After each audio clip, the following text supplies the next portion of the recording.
Welcome to Boring History for sleepwear. The past whispers gently, and you drift into dreams with dusty scrolls and forgotten footsteps. Tonight, as your eyes grow heavier and the silence of centuries presses close like candlelight on stone, we invite you to travel back not to the roaring courts of kings or the chaos of war, but into the cloistered quiet of a medieval monastery where silence was sacred, the air was cold, and the rhythm of life was not set by the sun or whim, but by the tolling of ancient bells echoing in the pre-dawn dark. So lie back, close your eyes, and let your thoughts fade into the soft murmurs of Gregorian chants, the flicker of tallow candles, and the eternal hush of sacred stone as we begin part 1. The bell tolls before dawn. The day in a medieval monastery did not begin with the sun gently cresting the hills or birdsong heralding morning, but with the disorienting clang of the night bell in the deepest hours often around. It's 2 o'clock or 3 a.m., a sound as relentless as duty itself, cutting through the dense chill of cloistered air as the monks, lying on simple straw pallets under threadbare wool, open their eyes, not in restfulness, but in quiet resignation. This was Matins, the first and perhaps most haunting of the 8 canonical hours of prayer, and it marked the start of a day dictated not by appetite or fatigue, but by spiritual obligation measured in centuries-old Latin timetables written into both parchment and the very stones of the monastery as walls. As you pull yourself upright in the pitch black, the air inside your small, cell-like chamber is so cold it bites at your fingers and nose. For there is no hearth in these rooms. Comfort is not the goal here. Self-denial is. And the icy drafts slithering through gaps in the ancient stonework serve as daily reminders that the flesh is weak and should not be coddled. You dress not in haste, but with ritual, layering rough wool robes over a hair shirt that pricks and scratches the skin with 1,000 tiny irritants. A constant companion in your waking hours, meant to remind you of humility, penance, and the suffering of Christ. And as you shuffle out of your cell, your sandals making soft sounds on the cold stone floors, you do not speak, for the grand silence remains in effect until after Lot's end. Even then, words are rare and heavily weighed. The monastery, at this hour, breathes like a living thing in slumber, still cloaked in darkness, except for the occasional flicker of oil lamplight guiding your way through echoing corridors and down toward the church, where your fellow monks, silent as ghosts, assemble in rows to begin matins, chanting verses and psalms not to impress, but as a humble offering to the divine voices weaving together in sonorous Latin that rolls through the nave like incense made of sound. And though your eyelids droop and your stomach already aches from emptiness, there is no relief. There is only rhythm, repetition, and the sense that time has collapsed, and you are now simply part of something older, colder, and far more disciplined than anything modern minds often tolerate. When Matins ends, after perhaps an hour or longer during feast days, you do not return to sleep, but move on to the next hour. Lauds, the dawn prayer, timed roughly with the first gray hints of morning outside, though you are not permitted to notice the sunrise with romantic awe. Instead, you stand, kneel, and bow in a pattern memorized. From boyhood, and your knees sore from stone, tremble with fatigue. But there is no complaint, because to be a monk is to be a vessel emptied of ego and noise, shaped instead by obedience, routine, and timeless prayer cycles that care nothing for your aching bones or mental fog.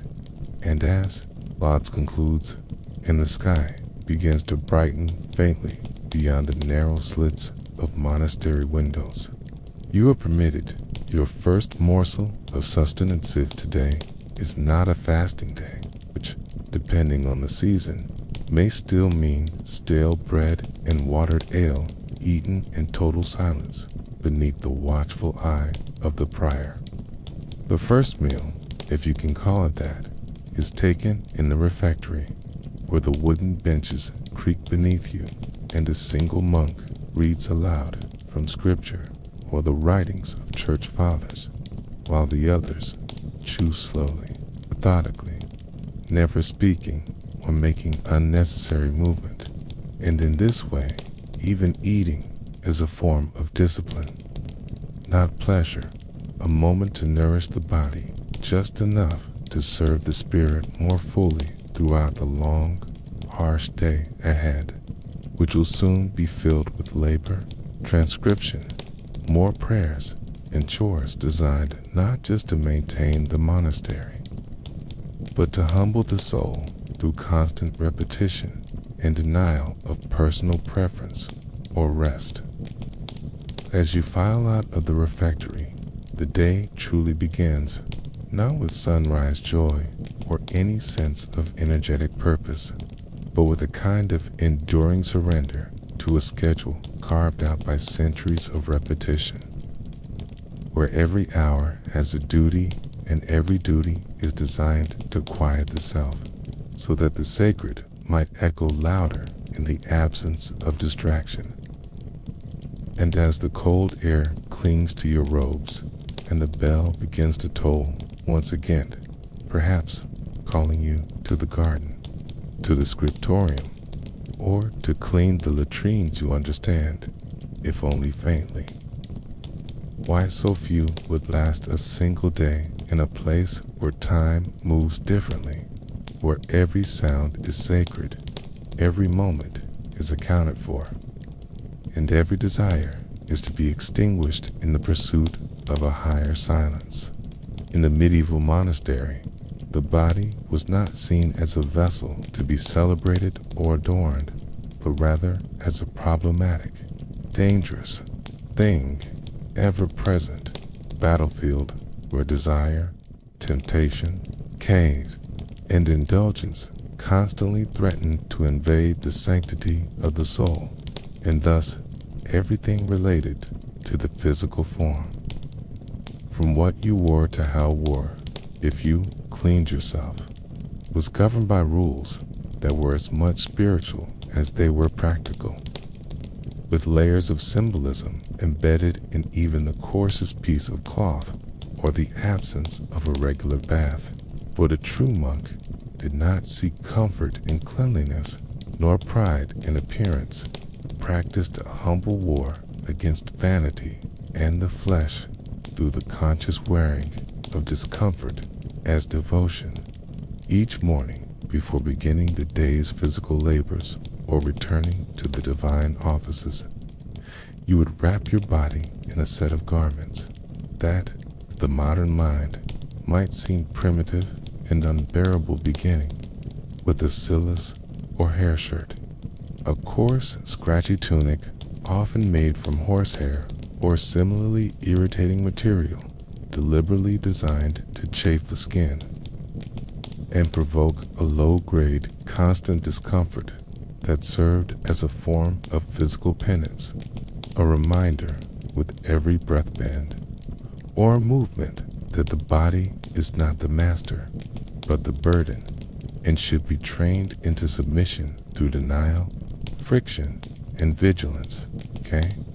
And over this went the tunica, a simple woolen robe of faded brown, gray, or black, depending on your order. Its fabric, rough and unlined, with no decoration or adornment, save perhaps a rope belt tied in silence, a symbol not of function, but of chastity and obedience. As your fingers fasten the cord around your waist, you might feel the bite of the cold air through your garment's loose weave.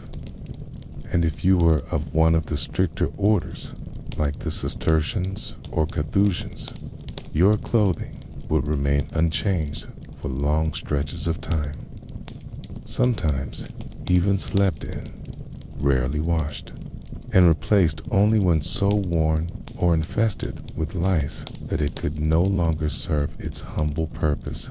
And this, too, was intentional. Cleanliness was a worldly preoccupation, and to concern oneself overly with bodily hygiene was considered not just vain, but potentially sinful, a distraction from the purity of thought and prayer that the monastic life demanded above all else. Bathing, when it happened at all, was done communally, seasonally, and without ceremony. Camps, once a month, or even once a year in more austere communities.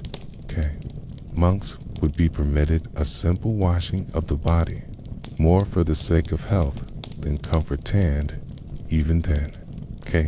The process was modest, carried out without soap or heat, often in a cold stone room with a trickling basin or a tub of water. The act reduced to utility, devoid of luxury or relaxation, and afterwards one returned to his daily routine, not refreshed, but reminded.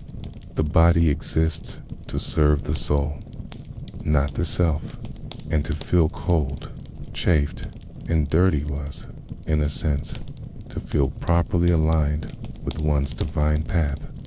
And while the lay brothers, those lower ranking monks who performed manual labor and often entered the monastery with little education, might have slightly more practical tunics or additional outerwear during the winter months.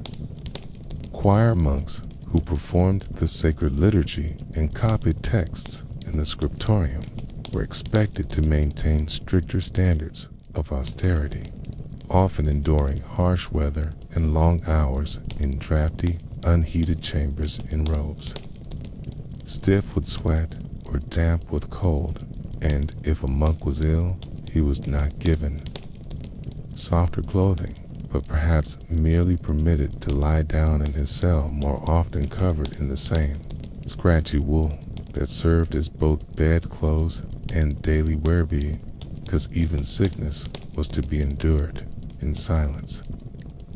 A test of faith rather than a cause for comfort or exemption. Footwear, too, followed the same principle.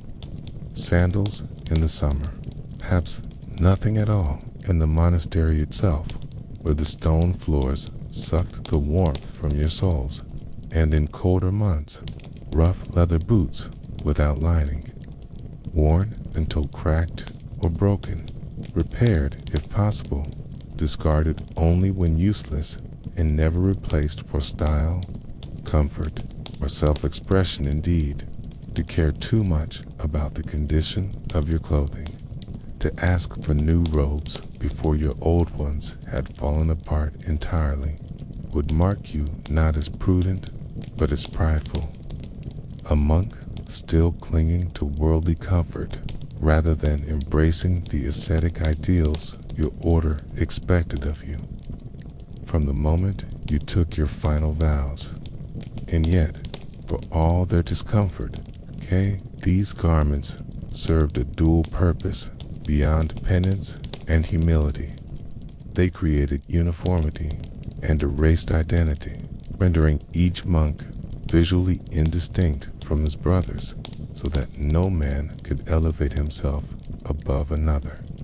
And in doing so, they forged a collective, anonymous body of prayerful laborers whose personal concerns and individual desires were to be dissolved in the larger rhythm of monastic life. And even when alone in your cell or in the scriptorium, the weight and itch of your robe, the smell of unwashed wool, tea, and the sensation of sweat drying on your skin served as constant reminders that you were not your own, that your life was no longer governed by choice, but by tradition, obedience, and the slow erosion of self into silent devotion.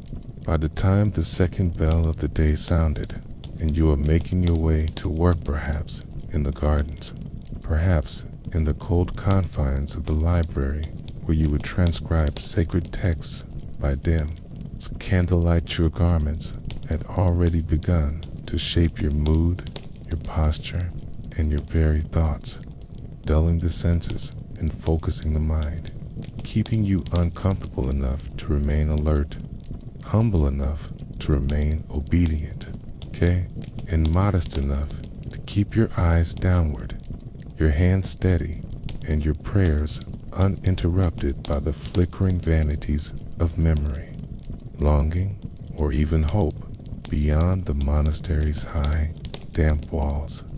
In this way, the monk's relationship to his clothing and, by extension, his body was not just practical or symbolic, but spiritual warfare conducted through fabric, thread, and discomfort.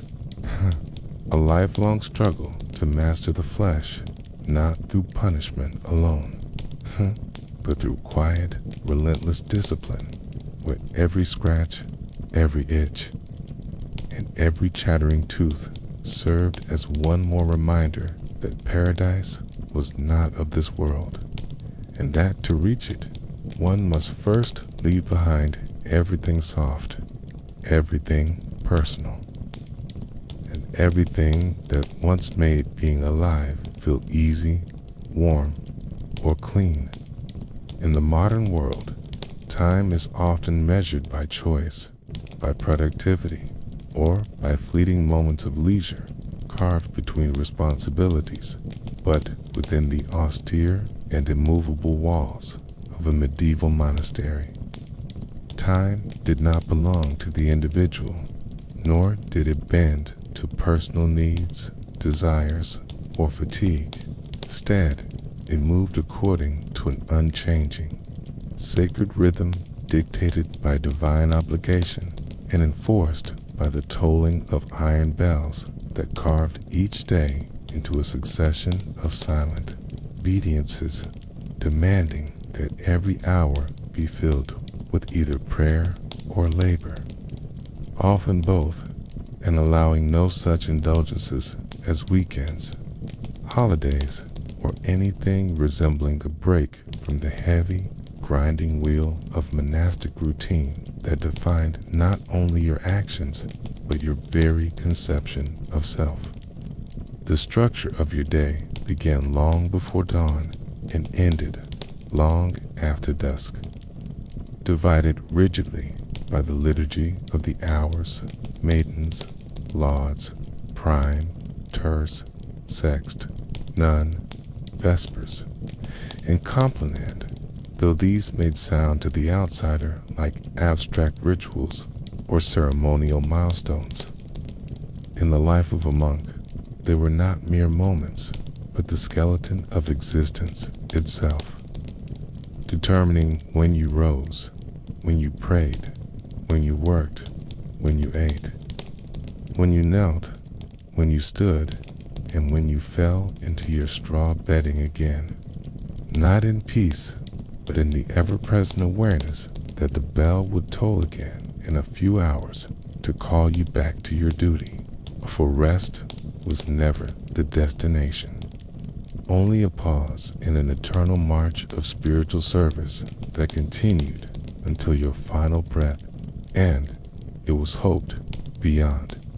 Between these calls to prayer, which alone could consume several hours each day, came the labor, not imposed as punishment or merely for subsistence, but as a theological mandate for the rule of Saint Benedict famously insisted, ora et labora pray, and work, and so you would spend your days bent over in the garden tilling hard soil with frozen fingers, horched in the scriptorium where your breath fogged the ink-dappled parchment, or moving silently through the halls, cleaning latrines, grinding flour, brewing beer, mending sandals, or washing rough linens in icy water, all without complaint, commentary, or interruption, for the labor itself was considered prayer, and to do it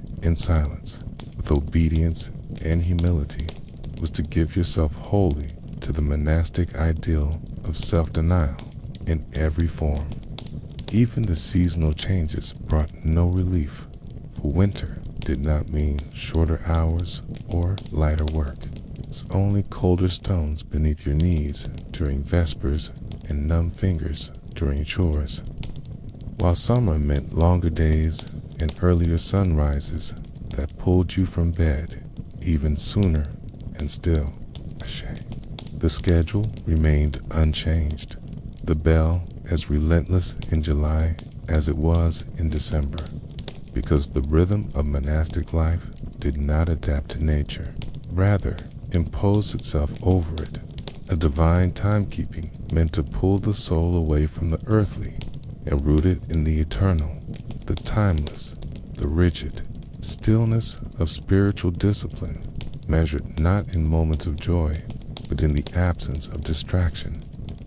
There were no weekends, no Sabbaths in the sense modern life understands them, no personal days, and certainly no time for hobbies, relaxation, or wandering thought, for the rule was strict, its language precise, warning against idleness as the enemy of the soul, and insisting that every monk be assigned tasks suitable to his abilities, but demanding enough to keep his body from ever growing lax, and his mind from straying toward temptation.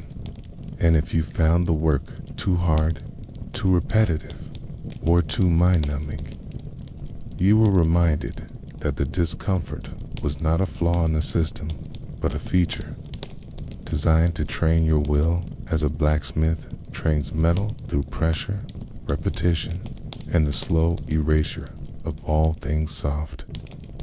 The strict schedule was enforced not just by bells and the prior's authority, but by a shared culture of vigilance and mutual accountability, where your fellow monks would notice if you lingered too long after meals, if your chanting faltered during terce, or if you allowed your mind to wander during chores.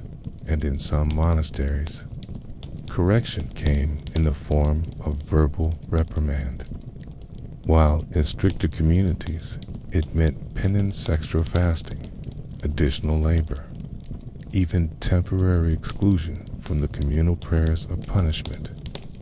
More feared than manual work, for to be barred from the sacred chant was to be severed from the community's lifeblood, a spiritual exile in a life already defined by solitude.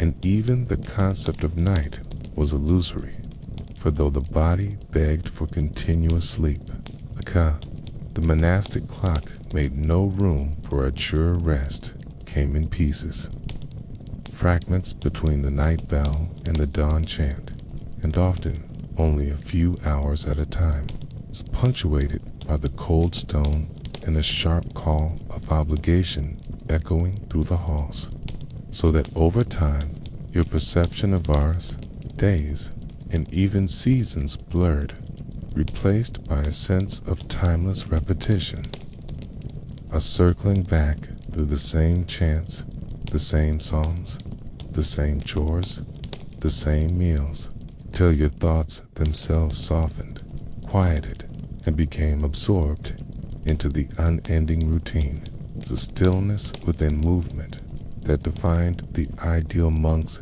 inner world. In this way, time in the monastery was not merely scheduled, it was obliterated, where formed into a spiritual scaffold that elevated the soul by suppressing the individual in the daily grind.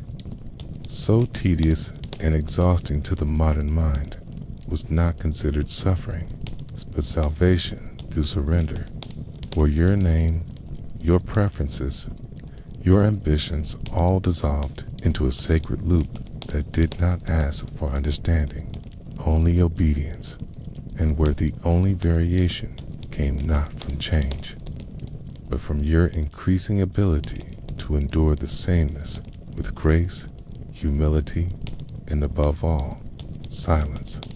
In a world where meals are often shaped by desire, by pleasure, and by personal taste, the medieval monastery presented a stark contrast, where food was not a reward, a comfort, or even a choice, but rather a regulated necessity, stripped of indulgence and shaped into a ritual of self-denial, where every bite, every portion, every silence at the refectory table served a deeper purpose, not to nourish the body for its own sake, but to remind the soul that satisfaction was not to be found in earthly pleasures.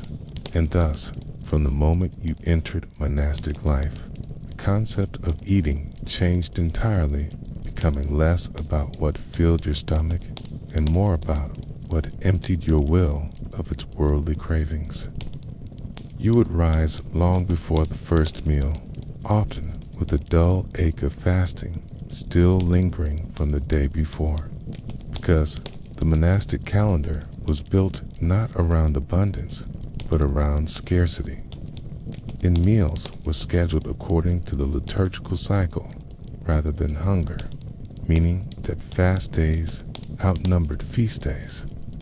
And during much of the year, especially during Lent, Advent, and on numerous saints, days you would eat but once a day, in silence, without seasoning, without meat, and often without even the warmth of a cooked dish. For the point of the monastic table was not to delight, but to discipline, to turn the act of nourishment into an extension of prayer, restraint, and humility. When the meal bell rang, calling you to the refectory, it did not carry the joy of anticipation, but the weight of obedience, and you would enter the dining hall in silence, your robe slightly damp from labor or prayer, your stomach uncertain whether it would be fed or further tested, and you would take your place among your brothers on long wooden benches, all facing the same direction, all turning your eyes downward as a single monk stood at the lectern and began to read aloud from scripture or the lives of saints, not as entertainment, but as a spiritual backdrop to the simple act of chewing, so that even in your hunger, your mind would remain fixed on the divine, and your tongue would be too occupied to speak.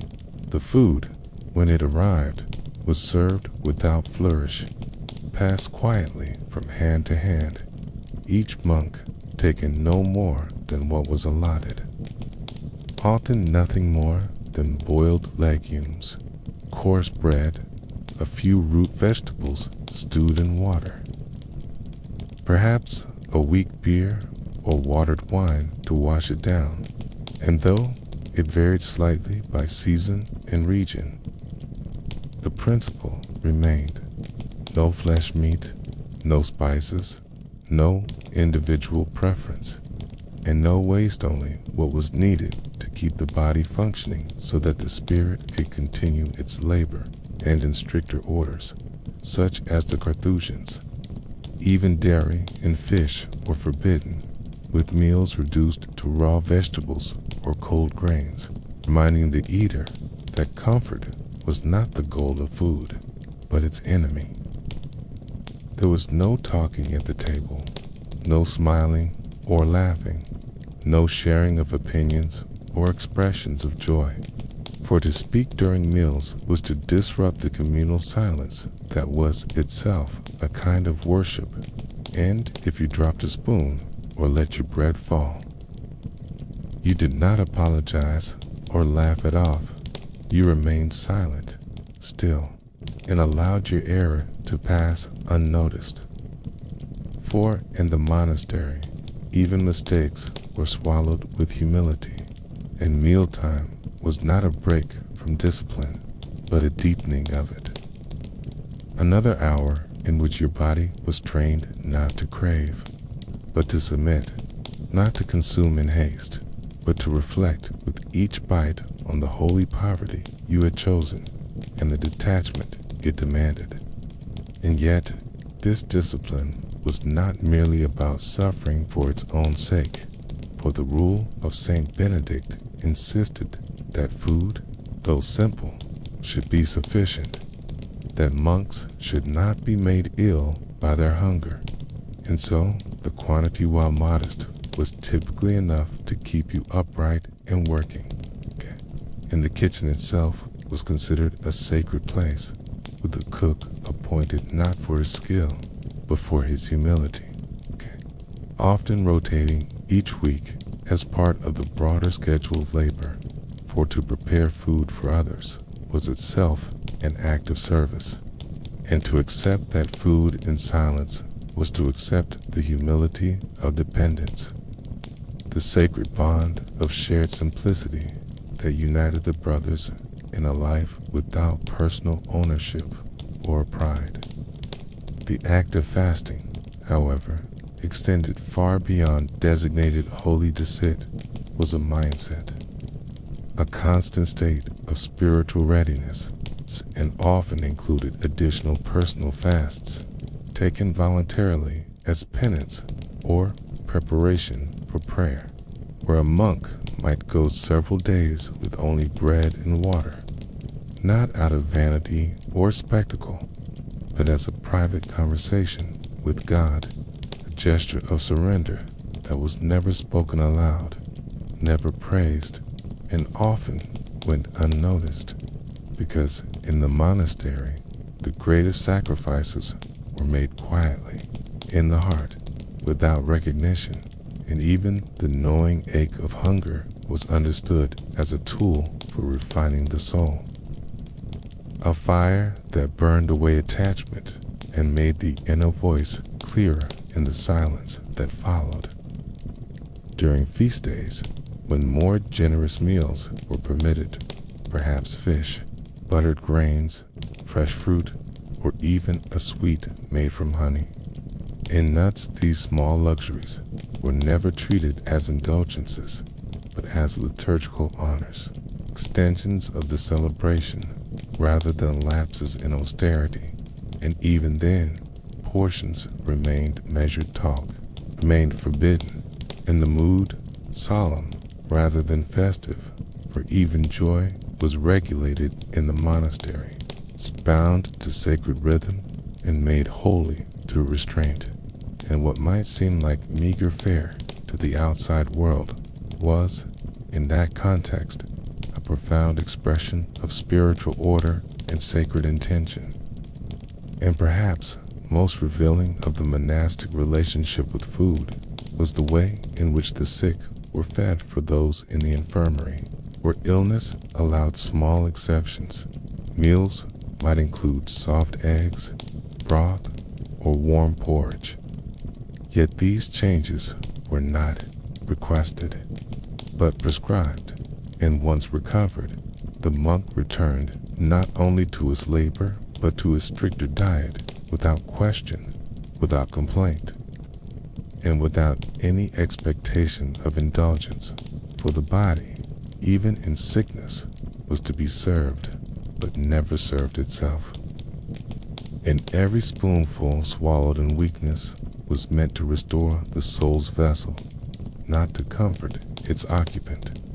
So when you imagine life within the cloister, do not imagine it filled with gruel or spoiled food or cartoonish deprivations. Instead, Kacher, a quiet hall where each monk, regardless of rank or age, eats the same measured portion in the same silence, under the same sacred text being read aloud, all facing the same direction, all embracing the same hunger, not as a burden, but as a choice, as a daily reaffirmation that life is not sustained by bread alone, and that to eat in obedience is, in its own quiet way, to pray. When you first arrived at the monastery, dusty and uncertain, the air thick with incense, and the quiet hum of distant chanting echoing off the cold stone walls, you might have still believed that you would, in time, find a space for yourself within this ancient place, way to preserve some small part of your identity, your voice, your past. But as the days turned to weeks and the weeks blurred into a rhythm you could neither stop nor redirect, you would begin to understand that the life you once lived, the person you once were, and the name by which the world had known you were all part of the offering now laid down at the altar of obedience. For entry into the cloister was not merely a relocation or a career. It was a deliberate extinction of self-surrender, so complete that even your thoughts, your preferences, and your doubts had to be slowly unlearned, one silent hour at a time. The first and most permanent severing came in the form of the vows poverty, chastity, and obedience which you swore before God and your monastic brothers, not with any expectation of negotiation or later revision, but as final, absolute renunciations of the world's temptations and a binding contract of submission to the rule of your order. Most commonly that of Saint Benedict, whose detailed prescription for daily life left no room for debate or innovation. You were to own nothing, not even your clothing, your books, or your sleeping mat. You were to touch no one in desire, to speak no words of romantic memory or future longing. And you were to obey your abbot in all things, even in matters where your understanding failed or your instinct recoiled, because in the monastery, your will was not yours to assert, was a relic of your past life, and now subject entirely to the communal rhythm and divine silence into which you had freely but irrevocably stepped. To the outside world, this might seem harsh, even inhuman, but within the monastery, it was understood not as punishment, but as purification, a slow burning away of the ego's sediment, so that the soul, once clouded by noise, pleasure, and ambition, might finally become clear enough to reflect the light of God. And central to this transformation was the discipline of silence, not merely the absence of speech, but the cultivation of inner stillness so profound that even your internal voice, your running commentary on events and sensations, would be brought under control, not by repression or violence, but by constant, gentle redirection toward the divine. And so, gradually, over years of silence, broken only by chant and liturgical necessity, your inner monologue would soften, quiet, and at last dissolve into the collective breath of the community around you, where no one spoke out of turn, no one claimed attention, and no one clung to the illusion of separateness.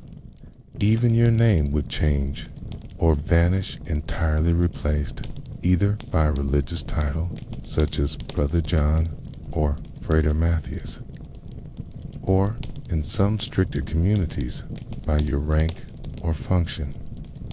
So that identity was no longer a matter of personal history or social origin, but of place within the body of Christ.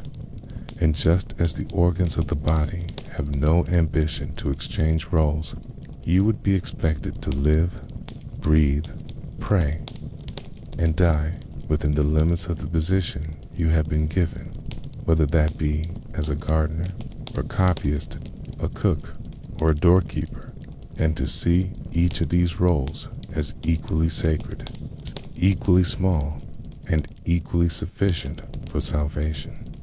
And if doubts crept in, as they inevitably would, carried on the back of fatigue or loneliness or the vague ache of missing the warmth of home, you would not be permitted to voice them freely, to discuss them openly, or to seek sympathy in the way that modern minds often expect.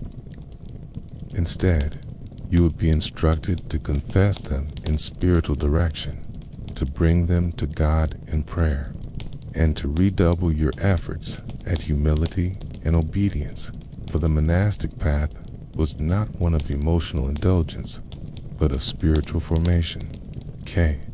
And any suffering you experienced was not viewed as a crisis to be resolved, but as a chisel in the hands of the divine sculptor, shaping your soul through each moment of unease, silence, and surrender.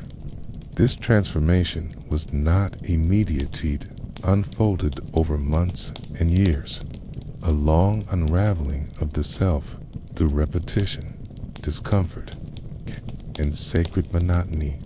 Though the world might measure your life by what you lost: your voice, your autonomy, your pleasures within the monastery, it was measured by what you gained: a still heart, a clear mind, a soul no longer entangled in the snares of the world, and a brotherhood forged not through shared interest or affection, but through the silent daily choice to disappear into the structure, to give yourself to something older, greater, and quieter than anything you had ever known.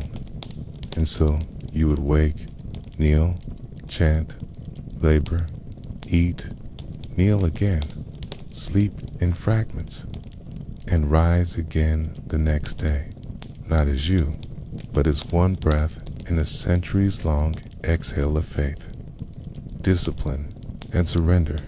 In time, you would no longer miss your name, your story, or even your voice, because the silence you once feared would come to feel like freedom, and the self you once protected would seem like a heavy garment finally laid down.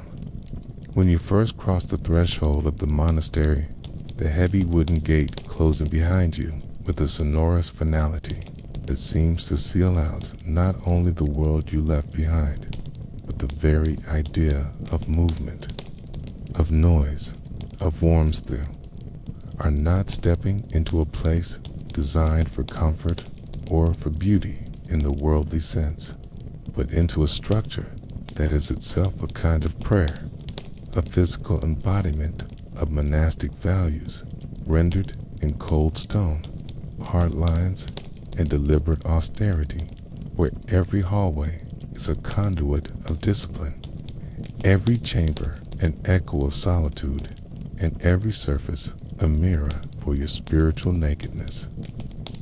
As the architecture itself conspires to strip away distraction, luxury, and ego, leaving only the essential core of your existence, your soul, your body, and your vow to endure.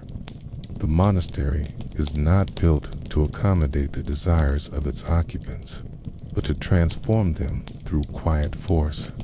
And as you walk through its cloisters to long covered arcades that trace the perimeter of the courtyard like ribs around the lung of a great, silent beast, you begin to sense that the structure itself is alive, with a purpose deeper than function, that its narrow corridors and austere dormitories are not meant merely to house men, but to shape them, to break them down into uniform components of a greater whole, where individuality is softened like limestone under centuries of wind.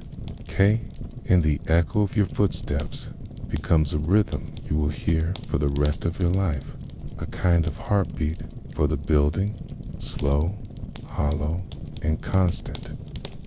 Your cell, the tiny room in which you sleep, pray, and sometimes read, is no larger than it needs to be often, no more than 6 feet wide by 10 feet long, with a wooden bed, hard as a bench, a straw-stuffed mattress, a single blanket, a crucifix on the wall, and perhaps a narrow window too high to see out of, letting in just enough light to illuminate the rough stone floor by day and the eternal blackness by night. And when the wind blows outside, the draft seeps in through cracks that no one bothers to seal, not because the monastery is careless, but because discomfort is expected, even welcomed, as part of the ongoing effort to detach the body from its reflexive clinging to pleasure and ease. And in this way, even the cold becomes a teacher, pressing against your skin as a reminder that warmth, like comfort, is fleeting and must not be worshipped. Throughout the year, the temperature inside the monastery mirrors the extremes of the season, frigid in winter, stifling in summer because insulation is minimal, heating almost non-existent, and your garments, usually a single robe of coarse wool, offer little protection against the creeping damp that permeates the stone, seeps into your joints, and teaches you to move slowly, deliberately, with the patience of a man who knows that no external relief is coming and that the only path forward is through surrender. Not resistance, for there are no fireplaces in your cell, no warm hearth to gather around. And even in the communal spaces, the fires are small and utilitarian, meant to preserve parchment or prevent frostbite, not to comfort the soul. The chapel, at the heart of the monastery, is the one space that aspires to beauty, but even here, the grandeur is restrained, severe, quing with the weight of Gregorian chants rather than the lively colors of frescoes in the vaulting ceilings, which rise like the ribs of a great stone whale, are meant not to impress the eyes, but to humble the heart, for when you stand beneath them, dwarfed by the vertical immensity of pointed arches and the whispering flicker of candlelight, you are reminded of your own smallness, your own fleeting life, and the permanence of the divine architecture that cradles your voice as you sing matins before the dawn, your breath forming small clouds in the frozen air, your voice one thread in the tapestry of devotion that hangs invisibly between earth and heaven. And then there are the walls thick beyond imagination, built not only to endure time, but to resist it, to separate the sacred world within from the secular chaos without tand when storms rage or wars roar beyond the gate. The monastery remains still, its massive stones unmoved by the passing tides of history, its halls ringing with the same prayers sung by those who came before you. And it is this weight, this unchanging gravity, that slowly begins to settle onto your spirit, not as oppression, but as stability. A sense that though your body may tremble and your mind may wander, the stones will not falter, the bells will not forget to toll, and the sacred order of life will hold you in its unyielding embrace. The very isolation of the place contributes to this transformation. For most monasteries are built deliberately apart from the bustle of towns and the temptations of trade. Nestled in valleys, perched on cliffs, or hidden deep within woods, that the act of entering the monastery is also the act of exiting the world. And when you walk through the outer gate, you cross not only a physical threshold, but a metaphysical one, leaving behind not just your home and family, but your role, your desires, your history, and as you live day by day, surrounded by stone and silence, you begin to feel less like a person with a narrative and more like a vessel for the sacred rhythm of ours, prayers and work that have passed unchanged for centuries, and which will continue long after your bones have joined the crypt beneath the chapel. And this weight, the literal and spiritual weight of the stones, not accidental, but essential for it forces you to reckon with stillness, with slowness, with permanence, in a world that otherwise offers none.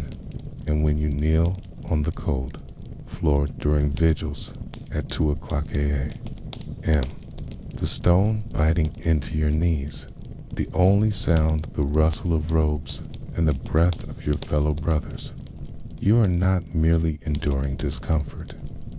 You are participating in a centuries-old communion of flesh and spirit, bound not by enthusiasm but by endurance, by the slow, patient work of emptying the self so that something greater might enter. And it is in this sacred cold, this architectural silence, that you finally come to understand what it means to be truly alone, not lonely, but alone in the way a mountain is alone, present, unmoving, and part of something vast, ancient, and entirely indifferent to your preferences. Though the monastic life is often described in terms of contemplation, discipline, and spiritual transcendence, the reality of existing within the stone walls of a medieval monastery inevitably draws its own slow arc toward the final silence, the silence of death, which, in this world of prayer and poverty, arrives not as a stranger or an interruption, but as a familiar companion whose presence has always hovered just beyond the candlelight. And when sickness comes to you, whether as a persistent fever, sudden convulsion, or the slow decay of flesh through malnutrition or overworked you, do not cry out. You do not beg for relief, and you certainly do not seek elaborate medical treatment. But to be a monk is to surrender even the instinct to prolong life at all costs, and to receive illness as you receive cold, hunger, or chastisement as a form of divine instruction, whose lessons are often clearest at the edge of the grave. Your illness begins quietly, as most things in the cloister do. Perhaps you notice yourself tiring more quickly in the fields, losing your place more often during the psalms, or waking from your too short sleeps soaked in a sweat, whose chill lingers far longer than it shouldn't, though you might mention it to the infirmarian. The monk responsible for caring for the sick, he will offer only the simplest of remedies, herbal infusions of yarrow or horehound, perhaps a little wine if the monastery can spare it. And above all, re-stressed that you must take not as comfort but as service. For even the act of dying is understood here as labor for the soul, and your brothers will treat your affliction not as a crisis to be solved, but as a sacred event unfolding exactly as it must. As your body weakens, the world around you does not shift to accommodate your pain. The bells continue to ring, the prayers continue to be sung, and you, even from your straw pallet in the infirmary, are expected to maintain the rhythm of the divine office as long as breath allows it. You'll whisper, joining the voices of your brothers from a distance, even if your presence is absent. And when you are no longer able to stand or kneel, when the shadows on the wall begin to move in strange ways, and the fever blurs your sense of time. You are not offered consolation in a modern sense, not held, not soothed with sweet words, not told to hope, but reminded instead of the vow you made. The impermanence of flesh and the narrow gate through which all souls must pass. For death is not to be feared here, but anticipated as the completion of your long discipline. The final vow made not with words, but with breath itself. When death draws near, signaled by the cessation of appetite, the dimming of the eyes, or the smell that tells the experienced among the brothers that the end is measured in hours, not days. A bell is rung, and the community is summoned to your side, not in panic, but in solemnity, gathering to chant the litany of the saints, to commend your soul to God, and to stand witness as your body performs its final sacrament, letting go end. When the last exhale escapes your lips, no one weeps aloud for mourning in the cloister is not dramatic, but inward. And the real task is not to grieve, but to prepare your body for burial swiftly and without embellishment, for the rule of Saint Benedict forbids delay or ornamentation in death, demanding instead simplicity, humility, and silence. Your corpse is washed by the same brothers who once shared meals and worked beside you. And this washing is not clinical or distant, but reverent, an act of intimate service that acknowledges the sanctity of the flesh, even as it begins to cool and stiffen. And then you are clothed not in any special garb, but in your ordinary habitant, laid out on a simple wooden board in the chapel, where prayers are said over you, not in great spectacle, but as part of the uninterrupted current of communal life. Your passing, woven into the rhythm of worship, like a minor key, woven into a familiar song. There is no coffin, for such extravagance is not permitted. Instead, you are carried in your robe, arms crossed, face turned toward heaven.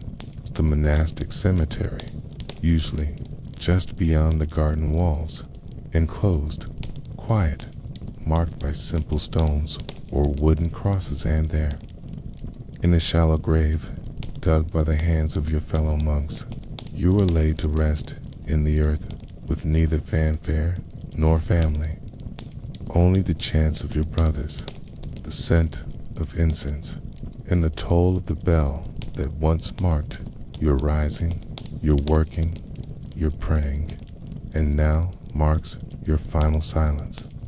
And yet, in this simplicity, there is a kind of grandeur, because unlike the world beyond the cloister, where death is often obscured by ceremony, hidden behind velvet curtains, or sanitized by institutions, here it is accepted as part of the continuum.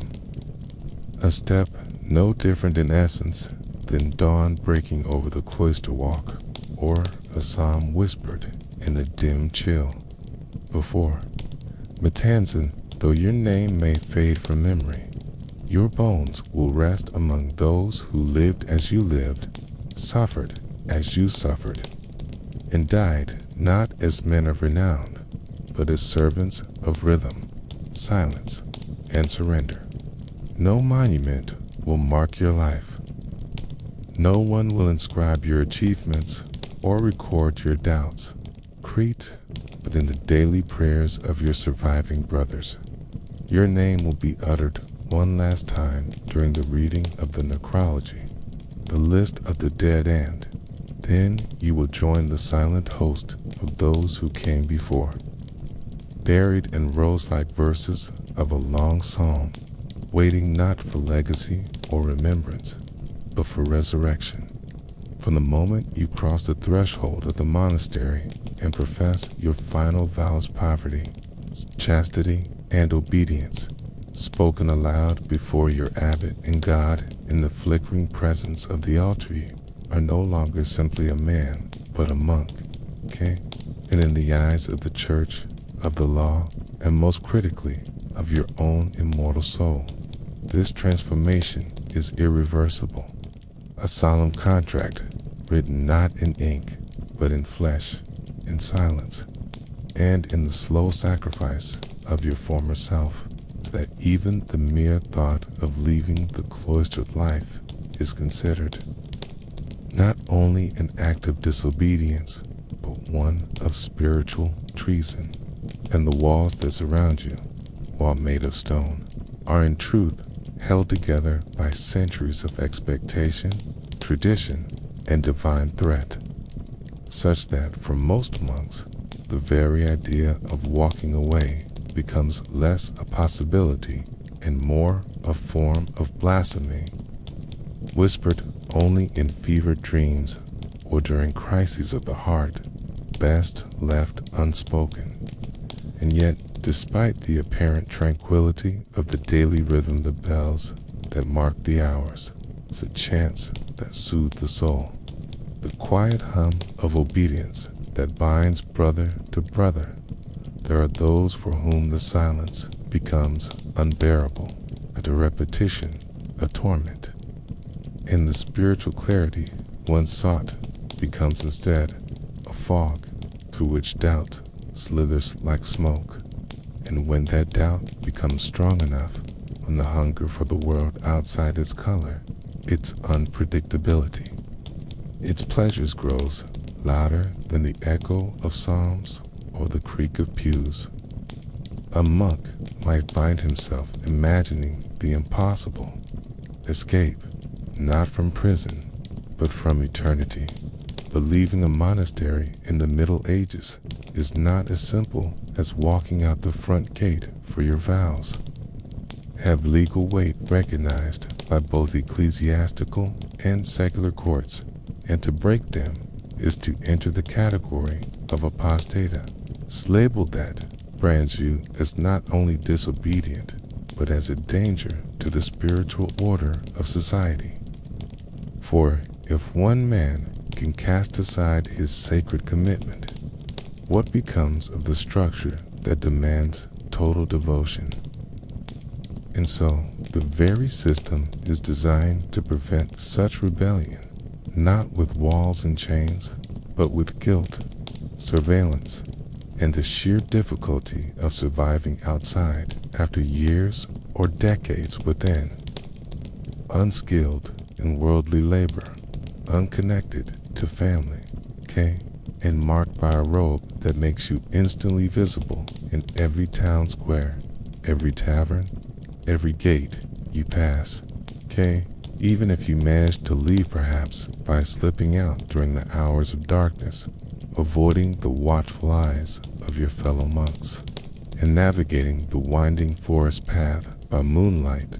The world beyond the cloister would not welcome you as a free man, but as a deserter of God's army, and should you be recognized, which is all but certain given your tonsured head, distinctive garb, and unfamiliarity with currency or common speech, you would likely be reported detained and returned to your abbot for punishment, which may include solitary confinement, flagellation, or even public penance in the church courtyard, where you would lie prostrate in the dirt before the gathered faithful, confessing your disobedience and begging forgiveness, not only from the brethren, but from the divine. It's hierarchy that views your failure not as weakness, but as sin.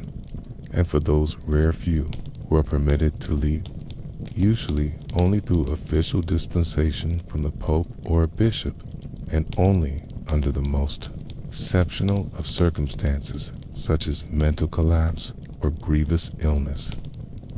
The cost is steep and permanent, for to be released from your vows is not simply to return to secular life, but to admit spiritual failure, to wear a kind of internal scar that sets you apart from both monks and laymen, belonging nowhere, trusted by no one, and burdened forever by the knowledge that you broke a covenant more binding than marriage, more sacred than law, and that no matter where you go, you will always be the man who turned his back on the divine calling. Moreover, the very notion of regret, wishing to undo what has been done, is treated within the monastery, not with compassion, but with suspicion. It's a sign that the devil has taken root in your thoughts. For the rule of Saint Benedict warns against instability, against gyrovacs, those wandering monks who refuse to stay rooted. And in many abbeys, expressing discontent or doubt too openly could result in closer monitoring, loss of privileges, or being denied confession, forcing the troubled soul into deeper silence, where despair festers and grows unchecked, until it either breaks the man entirely or turns his suffering inward, reshaping it into the bitter shape of obedience once more. There are, of course, tales told in hushed voices, often during moments of shared labor, or when dusk falls heavy on the cloister walls of monks who vanished, their names erased from the rolls, their cells assigned to new novices, keen, their existence remembered only as cautionary shadows meant to frighten the wavering into renewed piety. And while no one speaks openly of what became of them, the fear is clear. To leave the monastery is not to find freedom, but to wander as a spiritual orphan, forever outside the warmth of both the community and God, a man who has not only lost his vocation, but perhaps his soul. And so, the monastery endures, not just as a place of prayer, but as a crucible in which your life is melted down and reshaped, and the idea of exit becomes less a temptation and more an impossibility, like a fish yearning to live on dry land. For by the time you have truly become a monk, you no longer remember how to live otherwise, and even if your body were to walk away, your heart would remain behind, beating in time with the bells, woven into the psalms, echoing in the cloisters where your footsteps once fell. And it is this total immersion, this slow and irreversible transformation, that makes the monastery not a prison, but a destiny, and one from which no one truly escapes. You are young, barely 15, the son of a Yorkshire wool merchant whose fortunes have soured after one too. Many bad harvests and a series of debts that threaten to reduce your family from modest security to beggary. And though your father once imagined you inheriting his small business, he now sees only one honorable path that might salvage your future, and, more importantly, cleanse the family name in the eyes of God. He offers you to the monastery, not as a punishment, but as a sacred opportunity, and you, with no real say in the matter, are taken on horseback to the great Cistercian abbey at its fountains, a sprawling complex of stone cloisters, echoing chapels, and moss-covered dormitories nestled deep in the damp green folds of North Yorkshire, where the air smells perpetually of damp wool, old incense, and the faint sweetness of rotting leaves.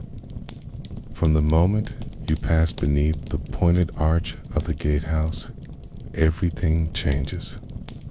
Not in some grand ceremonial way, but in the quiet obliteration of all you once were, for you are no longer John, son of Gregory, the clothier, but simply novice, stripped of your surname, your voice, your opinions, and your former habits, clothed in rough, undyed wool, your hair shorn to a stubble, and assigned to a cell shared with two other boys, just as wide-eyed and silent as yourself. And though the brothers do not shout or strike, their discipline is iron, conveyed not through violence, but through the crushing pressure of routine obedience and the unrelenting demand for silence, which you learn quickly is not merely a rule, but a way of being a wall of quiet that separates the holy from the profane. The days unfold with a monotony that is at first dizzying matins. Before dawn, standing barefoot on cold stone, while your breath fogs in the candlelight. Then work in the gardens or scriptoria, scraping ink across parchment with clumsy hands, while your stomach growls from the single bowl of oat gruel consumed hours before. Then back to prayer, back to silence, back to the slow erasure of individuality that the monastic system so skillfully enacts on you. Still a boy, begin to notice the transformation, not in dramatic gestures, but in the small things. The way your thoughts now come slower, dulled by repetition. The way your body no longer shivers at the cold, but seems to welcome it as a kind of penance. The way you forget what your mother's voice sounded like. And yet, amid the hardship, there is a strange kind of peace and austere beauty in the orderly rows of winter cabbages. A quiet power in the unbroken voices of your brothers singing the psalms in Latin. A flicker of something like pride when the abbot himself praises your diligence during woodcutting or notes your precision in copying a passage from the Rule of Saint Benedict. And slowly, you begin to imagine that perhaps you do belong here. That perhaps your father was right to send you.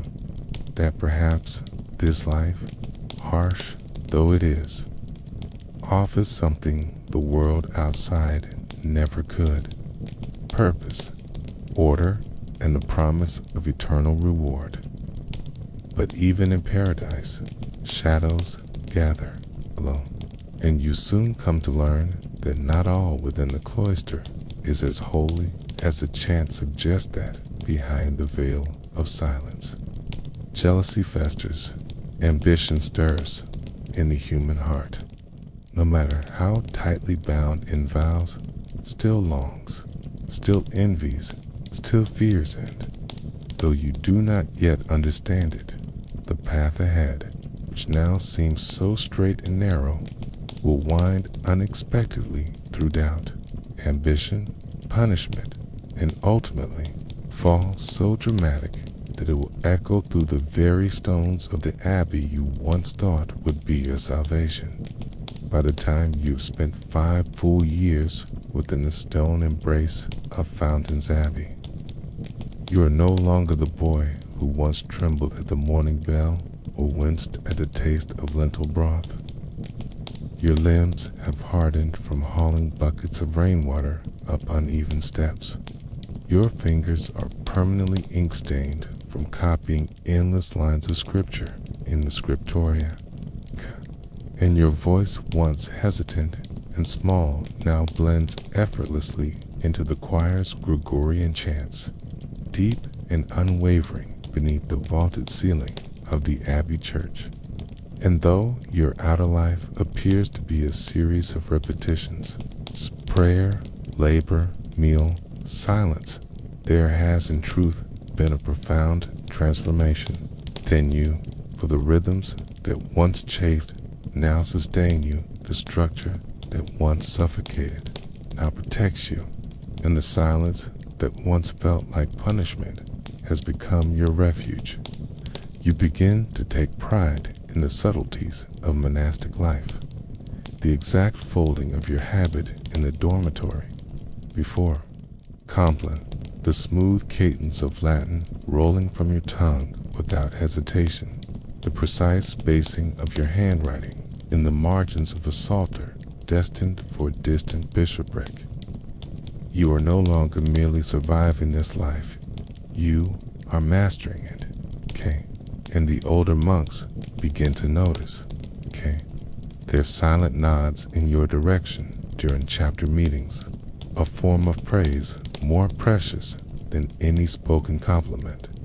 And when the prior takes you aside one autumn evening to suggest that you consider preparing for advancement to the role of subdeacon, your heart pounds not with ambition, for that is ascend, but with a deep and quietly burning desire to be seen as worthy in the eyes of your brothers, your superiors, and, most of all, your God. As subdeacon, your duties become more complex.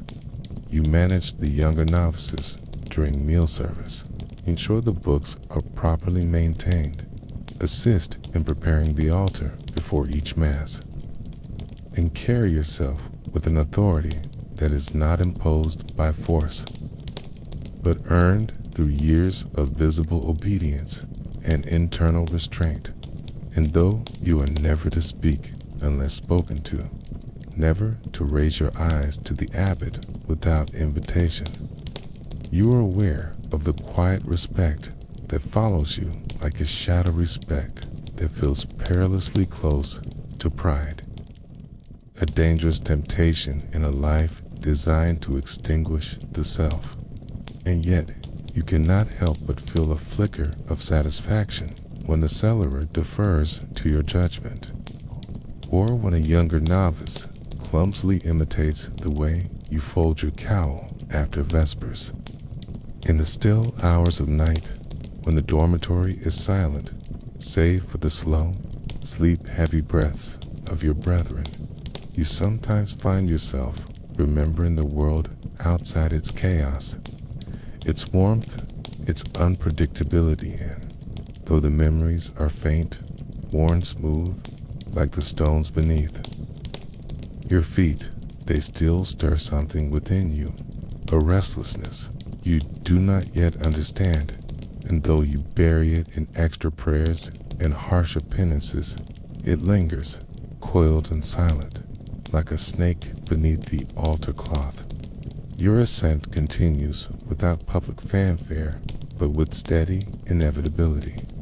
You are named deacon, then sacristan, entrusted with the care of the very bones of the abbey, its sacred vessels, its precious relics, its tall candles and dusty reliquaries, and now your hands not only carry God's light, but guard His presence, a responsibility that humbles even as it secretly emboldens. For there is something intoxicating about power that hides beneath humility, and you begin to sense the quiet currents that flow beneath the abbey's surface. Who favors whom? Whose whispers reach the abbot's ears? Which brothers are likely to rise, and which will remain forever silent in the back pews of the chapter house? And then, one winter, during an outbreak of illness that leaves the infirmary full and the abbey reeling, the prior himself falls ill, and the abbot, a grizzled man nearing the end of his own service, places his hand upon your shoulder after lauds and names you acting prior, not permanently. He insists, but with full authority until such time as the older man recovers. And in that moment, though you kneel and accept the duty with bowed head and murmured obedience, something inside you shifts, something deep and irreversible, for in being given command, even temporarily, you glimpse a version of yourself you had long buried beneath layers of self-denial and silence. A leader, a builder, a voice, not just among many, but above them. You oversee the daily schedules with ruthless precision, enforced stricter observance of the rule, and began cataloging the abbey's assets with an eye toward reform. And though you couch every decision in the language of duty and discipline, your changes draw notice some admiring. Others, where I end, the abbot, serving from his cell in the infirmary, nods approvingly when you deliver your report, his eyes alight not only with recognition, but perhaps with intention. The others begin to look at you differently, not with affection, but with a kind of guarded deference. And though you tell yourself it is simply the natural order of things, you can feel the balance shifting. The silent calculation in the refectory as brothers wonder if the new prior might someday wear the abbot S ring, and whether, if he does, he will remember those who stood with him or against him. What you do not yet know, as you walk the cloisters in the frozen hush of a December morning, is that this rise, steady and earned though it may seem, has already planted the seeds of your downfall. For in the monastery, no ambition is ever truly hidden, and every shadow cast by rising light grows longer in time. It begins, as so many falls from grace do, not with a dramatic rebellion or a shouted defiance, but with curiosity, quiet, reasonable, almost innocent a curiosity that feels more like duty than disobedience, as you, now acting prior and keeper of the abbey's sacred order, begin taking more frequent inventory of the scriptorium's lesser-known shelves, the ones tucked behind the chained manuscripts of the Gospels, where dust has thickened on the edges of vellum, and the names of authors have long since faded into oblivion.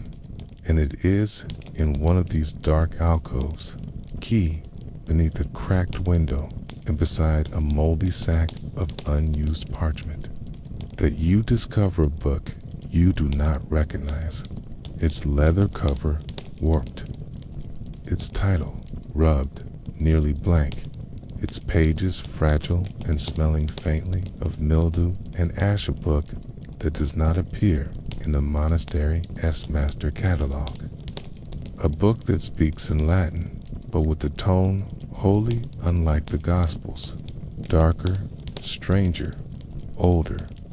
At first, you tell yourself that reading it is part of your duty, that as sacristan and acting prior, it is your responsibility to know what lies within every corner of the abbey's holdings, especially when something appears out of place, and so you bring it to your cell after Compline, tucking it beneath your robes like a relic, and by candlelight you begin to read, not aloud, of course, for the words feel somehow wrong on the tongue, but silently. And what you find is not heresy exactly, nor magic, nor pagan invocation, but a different kind of knowledge altogether. Fragments of forgotten history, obscure meditations on the nature of the divine, that question rather than affirm, that explore not the holiness of Christ, but the silence of God, the absence of certainty, the unreliability of human interpretation, and the possibility that even the most rigorous monastic life may be built upon layers of hopeful illusion. These are not words you would dare repeat, not even in the confessional land, yet they do not feel evil. They feel ancient, deep, filled with a kind of raw, aching truth that the tidy certainties of the rule of St. Benedict have never quite satisfied. And so you read further, night after night, always with the door locked and the candle low, and slowly, imperceptibly, your prayers begin to change, not in form, for you still recite them with perfect clarity, but in intention, in tone, in what lies behind them. For where once there was unwavering belief, now there is quiet questioning, a kind of mental double vision in which faith and doubt exist side by side, neither triumphant, both silently circling one another in your mind. And you begin to notice things you might have once dismissed. The way the abbot clutches his side during long sermons, still concealing pain. The way the brothers whisper in pairs after vespers. The inconsistencies in the abbey's financial records. The small but growing resentment from certain elders toward your swift rise.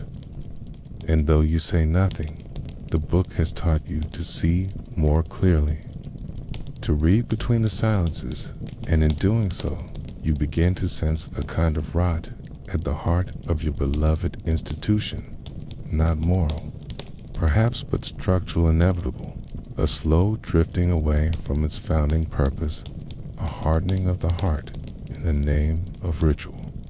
You do not stop reading. You cannot stop, for the book has become a mirror, one that reflects not your face, but your soul, and in its ancient script, you recognize thoughts you had never dared give voice, that perhaps you have not been called by God, but merely shaped by circumstance, that perhaps the silence you so treasure is not divine, but hollow, and worst of all, that perhaps you do not believe not fully, not anymore, and once that thought has formed, it cannot be unformed, no matter how many prayers you recite, no matter how many hours you kneel in the cold stone chapel with your forehead pressed to the floor. And then, one night, Brother Elias finds you not in the act of reading, but shortly after, as you return the book to its shelf, your hands trembling slightly, and though he says nothing, merely nods and walks past with a candle and a basket of ink pots, you know, with a sudden chill of certainty that he has seen enough, and from that moment forward, everything changes, not with confrontation, but with distance, with silences that feel heavier than before, with tasks reassigned without explanation, with glances you cannot interpret, and when the abbot returns to full health 2 weeks later, his eyes linger on you a moment too long during the morning chapter, and you understand that the descent has already begun, slow and quiet and inescapable, like the tide creeping up the shore. But still, you keep the book, hidden now beneath the loose stone behind the altar in the chapel you once helped whitewash.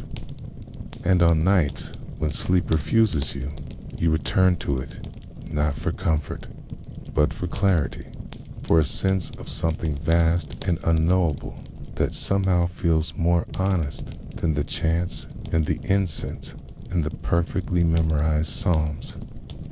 And though you know the day will come when you must choose between obedience and truth, between the rule and the reality your eyes can no longer unsee, for now you wait, suspended between two worlds. A monk not yet fallen, but already lost. The summons arrives not as a dramatic decree, but as a simple instruction, written in clean Latin script and passed to you after lauds by a novice who does not meet your Isa. Request from the abbot that you appear before the senior council in the chapter house. After, none to discuss matters of internal concern. It is not framed as a trial, nor even an interrogation, but the meaning is unmistakable. And though you remain outwardly composed as you fold the note and tuck it beneath your robe, your heart has begun to beat with the heavy, rhythmic dread of a man who has known for some time that the reckoning would come, and now must walk willingly toward it. You arrive early, your sandals echoing against the cold flagstones of the cloister, and you take your seat upon the hard wooden bench near the center of the chapter house. Room once familiar, now strange, its high stone walls and narrow windows watching in silence as the brothers file in one by one, their cowls low, their expressions unreadable. The abbot enters last, flanked by two senior monks who bear neither smiles nor frowns, but the impassive calm of men long, practiced in judgment, and when he speaks, it is not with anger, but with the slow, precise cadence of authority tempered by disappointment. He does not accuse you outright, not at first. Instead, he speaks of uncertainty, of disturbance, of unauthorized access to restricted materials, and the air grows colder with every phrase. For these are the opening steps of a process well known to all who have taken the vows. Not a trial in the worldly sense, but a spiritual inquisition designed not to punish, but to correct, to purify through truth and repentance. And then the questions began, not shouted, but offered in solemn tones, one after another, circling like wolves. Have you read materials not included in our rule? Have you discussed alternate interpretations of the faith with any brother? Do you harbor doubts? Do you seek power above humility? Do you believe that the silence of God is a sign of his absence? You answer carefully, truthfully, but not fully, and in doing so, you condemn yourself twice: first for the sin itself, and second for the pride of evasion. You admit to finding a text, to reading it out of duty, to being unsettled by its contents, but never spreading them. You insist that your obedience has remained intact, that your questions are not rebellion, but the natural travail of a seeking mind. But your words fall into the chamber like stones into a still pond, making ripples but changing nothing. For the decision has already been made, not in this moment, but in the accumulation of many moments, in the subtle shifting of perception, in the way your brothers have come to see you, not as a mirror of Christ's humility, but as something other, something unsettling, something dangerous. Brother Elias steps forward, not with malice, but with a quiet sadness, speaks of the night he saw. You returning a forbidden text of the way you hesitated, the guilt in your eyes, the flickering candlelight casting strange shadows on your face. He does not embellish, he does not accuse, but his words seal your fate. For now, the council has both evidence and confession, and the verdict, when it comes, is spoken not with rage, but with sorrow. You are to be stripped of your role as acting prior, relieved of all administrative duties, placed under penitent silence for a period not less than 1 year, and moved to the isolated hermitage on the far edge of the abbey grounds alone, without books, without communion, with only your thoughts and your prayers to keep you company. They do not call it exile, but it is. They do not call it punishment, but it feels like one. And as you are led from the chapter house by 2 novices, your hands empty, your gaze lowered, you feel the final unraveling of something that once seemed eternal. Your place, your purpose, your certainty. The path to the hermitage is long, cold, and lined with stones, slick from rain, and as the abbey disappears behind a veil of mist, you realize that you are not afraid, not truly, for what has been taken from you was never yours to begin with, and what remains, hidden deep within, is something no decree can erase. You are no longer Brother John the prior, nor the obedient novice, or the questioning monk. You are something else now, something in between. And though the silence that greets you in the hermitage is vast and empty, it is also, for the first time in years, entirely your own. Welcome back to Boring History for Sleep, where forgotten stories whisper across the centuries and time slows to a gentle murmur. In this chapter of our long and quiet journey, we travel far from the cold, cloistered stone walls of medieval Europe. Instead, we head south and east to the vast, scorching, soul-cleansing silence of the desert. Not just any desert, but the Egyptian and Syrian wilderness of the 3rd and 4th centuries AD, where strange and radical spiritual revolution was taking place. There, in the blazing stillness beyond the reach of civilization, a group of early Christian mystics, known as the Desert Fathers, began what would become the foundation of monasticism itself. Imagine the scene. The sun, a relentless disk of fire, hangs low over dunes that stretch like oceans of dust. A ragged man, barefoot and wrapped in rough linen, stands perfectly still beneath a palm tree that leans like a figure of prayer. He says nothing. He holds no book. His hut is no more than woven branches. He owns nothing but a bowl and a reed pen, and yet pilgrims walk days to reach him, just to hear him speak one sentence. Maybe he says nothing at all. Maybe he looks at them, blesses them with silence, and sends them away changed. These were the Desert Fathers, men and, later women, called the Desert Mothers, who abandoned the structured life of Roman cities, the comfort of Christian community, and even the authority of bishops and scripture schools in order to confront the raw silence of God in the burning wilderness. Some went alone into caves.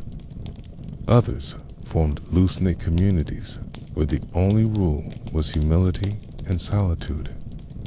They prayed, fasted, fought their own thoughts, and waited, not for visions, not for revelations, but simply to purify the soul.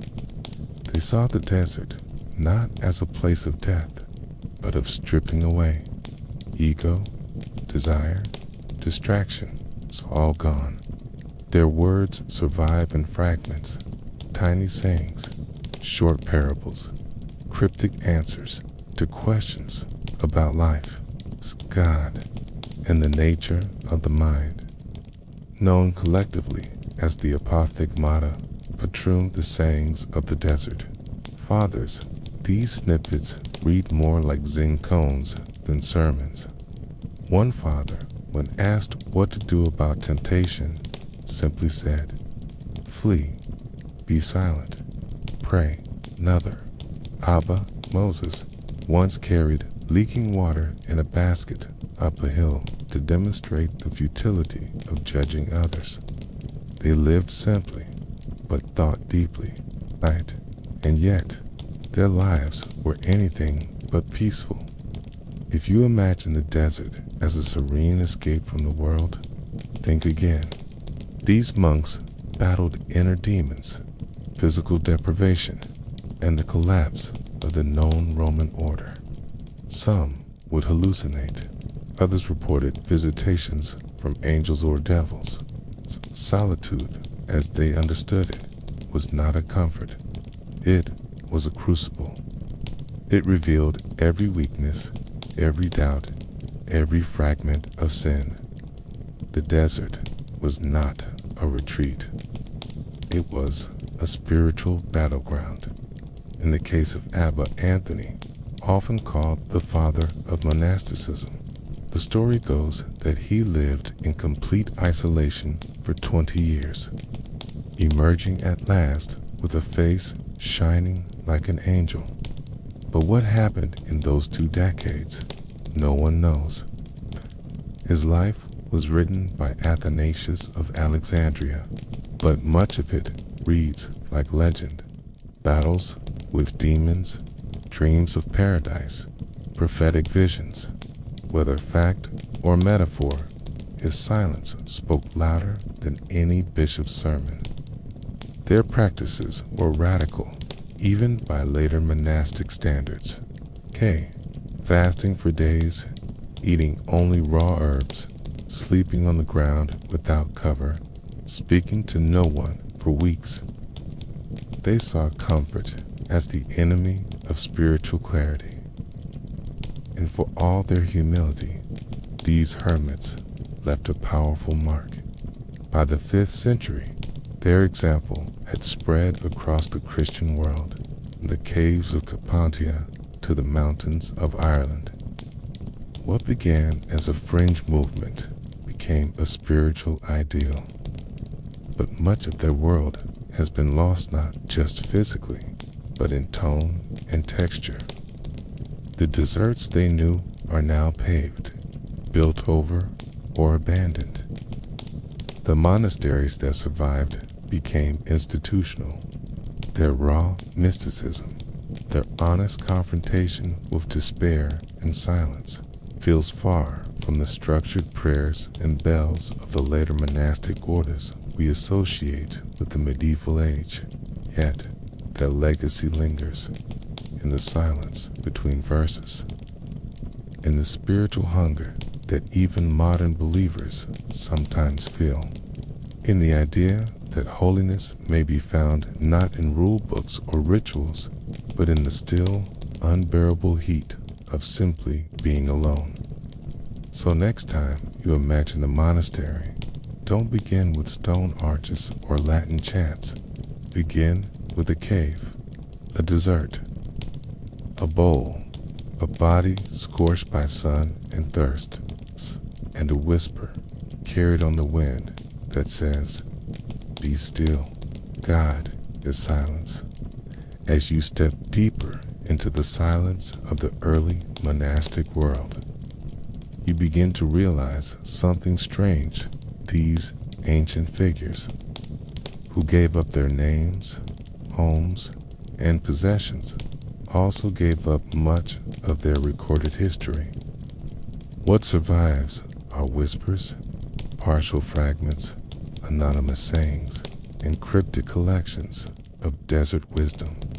And yet, in the dry sands of Egypt and the dusty manuscripts of old Syriac and Coptic libraries, there is more buried than what we have unearthed. Whole worlds of spiritual thought, once passed from monk to monk, now faded into the margins of parchment and memory.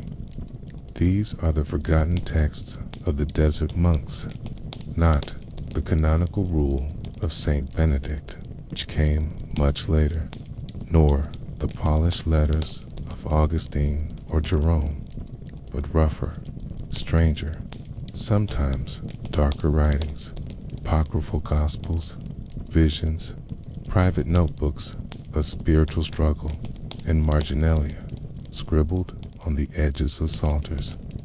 They were not meant for wide audiences. Some were not meant to be shared at all.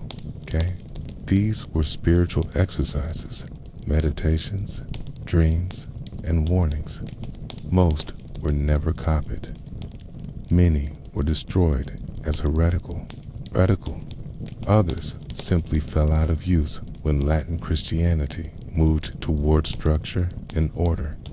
Among the most haunting of these are the books of silence, as scholars sometimes call them, texts that speak not of doctrine, but of interior war. K. One fragment attributed to a monk known only as Theon the Younger describes how, after 40 days without speech, he began to hear voices, not in his ears, but in his breath. Words that echoed prayers he had forgotten and then twisted them. Another set of writings, preserved only in Ethiopic translation, details the dreams of a Syrian monk who believed he was visited by the soul of John the Baptist, urging him to burn all books except the Psalms and walk east until he died. Then there are the Desert Apocalypse's short texts that resemble the Book of Revelation, but lack the polish of Scripture. They speak in raw imagery, cracked skies, angels with the mouths sealed by thread, mountains turning inside out, and God appearing not as a judge, but as a still pool of water. These weren't meant to predict the end of the world. They were meditations on ego death, on the soul's stripping of identity. For these monks, apocalypse wasn't cosmic, was personal. The problem, of course, is that few of these texts were ever officially preserved.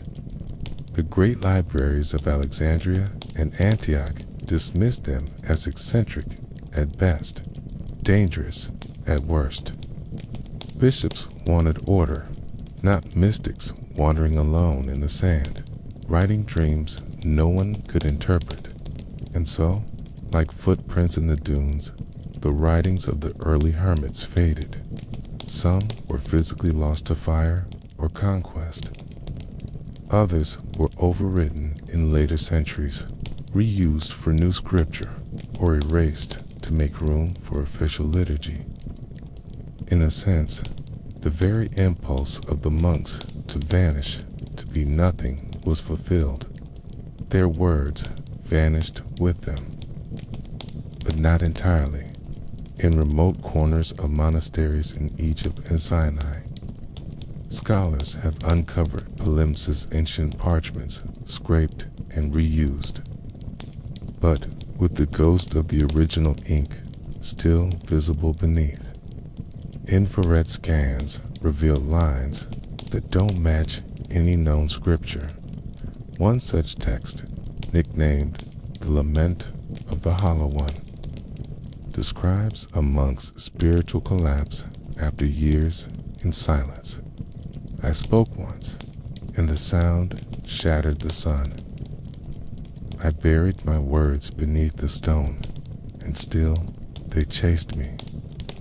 Another, only 2 lines long, reads, "The gate is within the gate.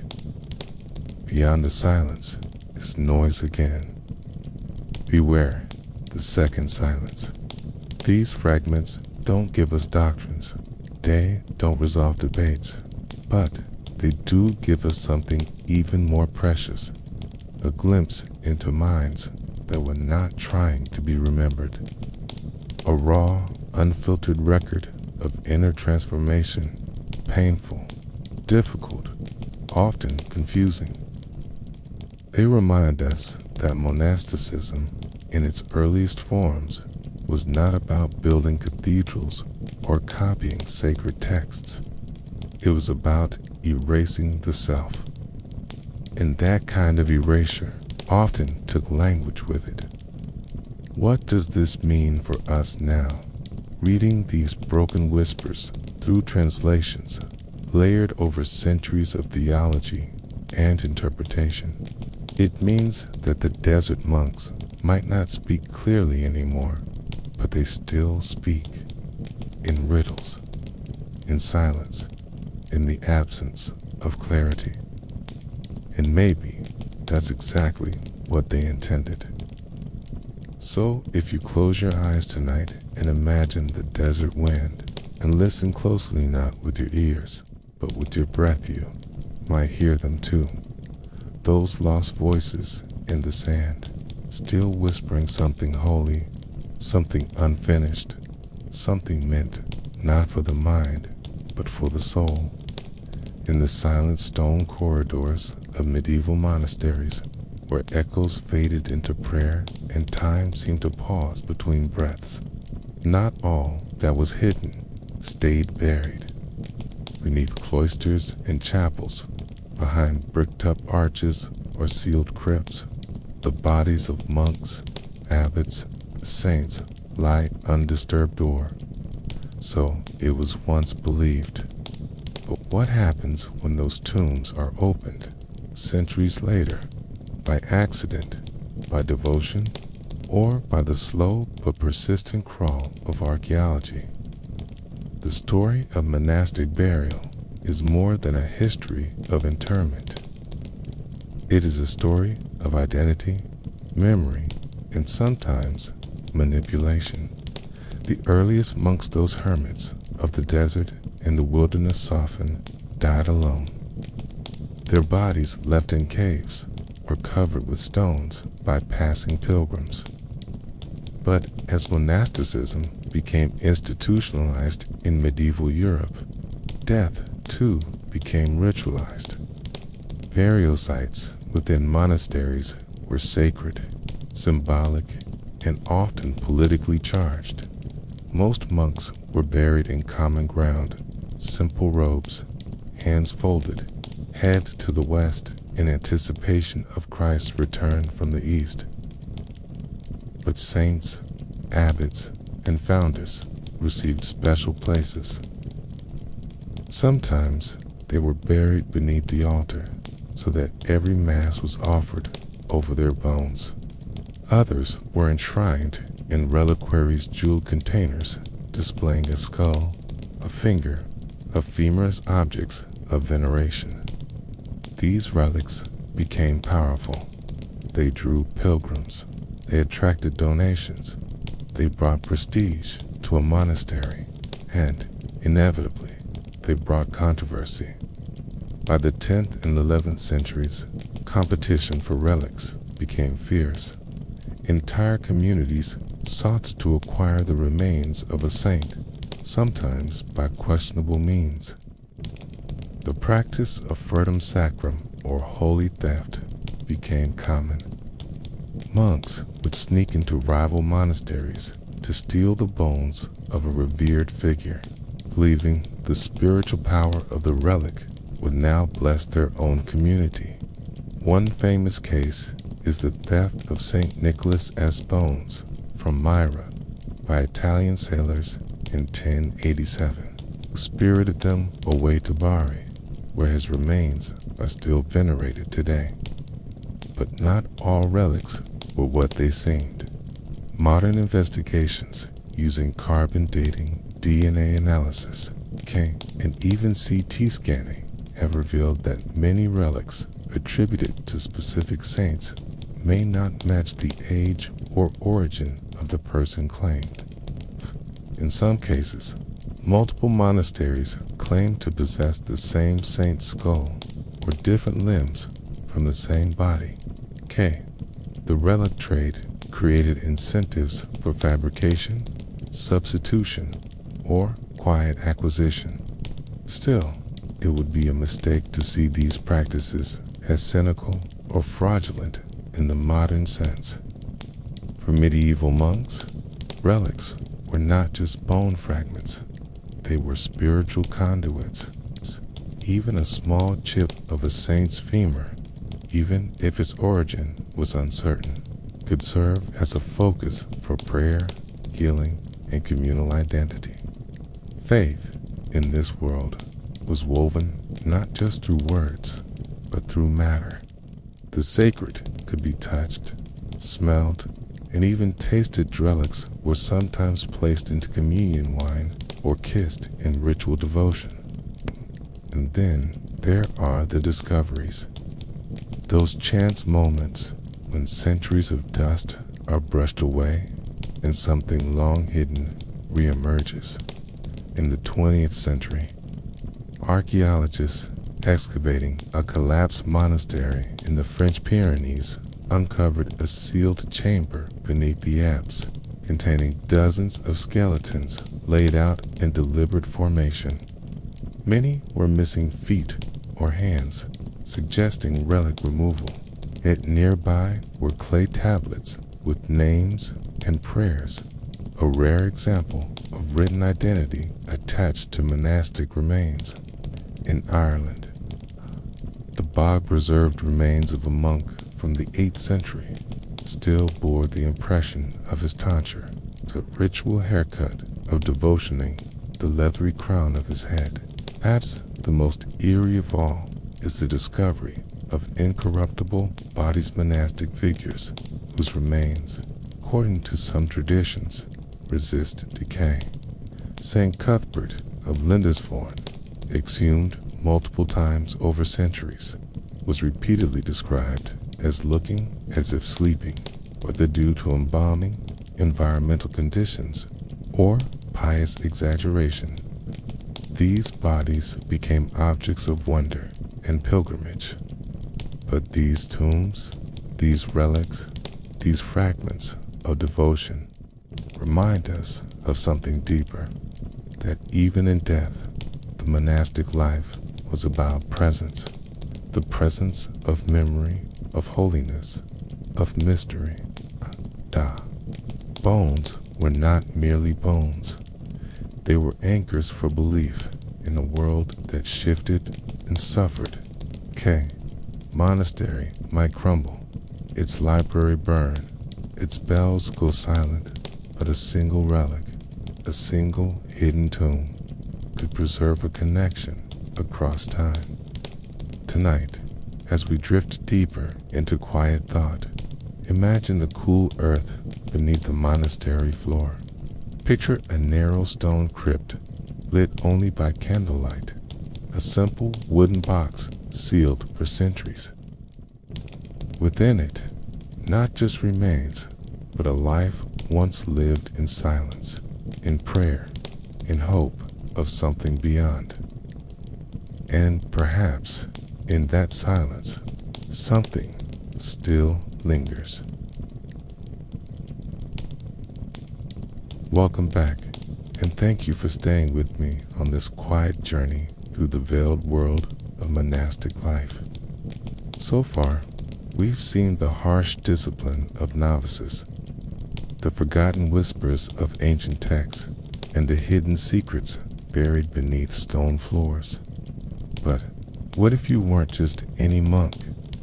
What if, after years, perhaps decades of obedience, poverty, and contemplation, you rose through the ranks to become a leader within your monastery? What if you became an abbot, or even a prince of the cloister? You see, while monasticism taught humility, poverty, and silence, the reality of power within the monastery was never quite so simple. Medieval monasteries were often rich. Some owned entire villages, mills, vineyards, and even castles. They collected tithes, owned manuscripts that took years to copy, and held lands rivaling the wealth of nobles. And at the top of it all sat a man who had, in theory, renounced the world, yet now found himself ruling it from within cloistered walls. The abbot was more than just a spiritual father. He was a manager, a landlord, a diplomat, and sometimes even a political figure. In great abbeys like Cluny, Monte Cassino, or Westminster, the abbot had servants, secretaries, guards, and sometimes even his own private chapel. While the rule of Saint Benedict commanded moderation in food, clothing, and sleep, the abbot could override many of these rules. He might have a feather bed. He might drink wine, not from a wooden cup, but from silver.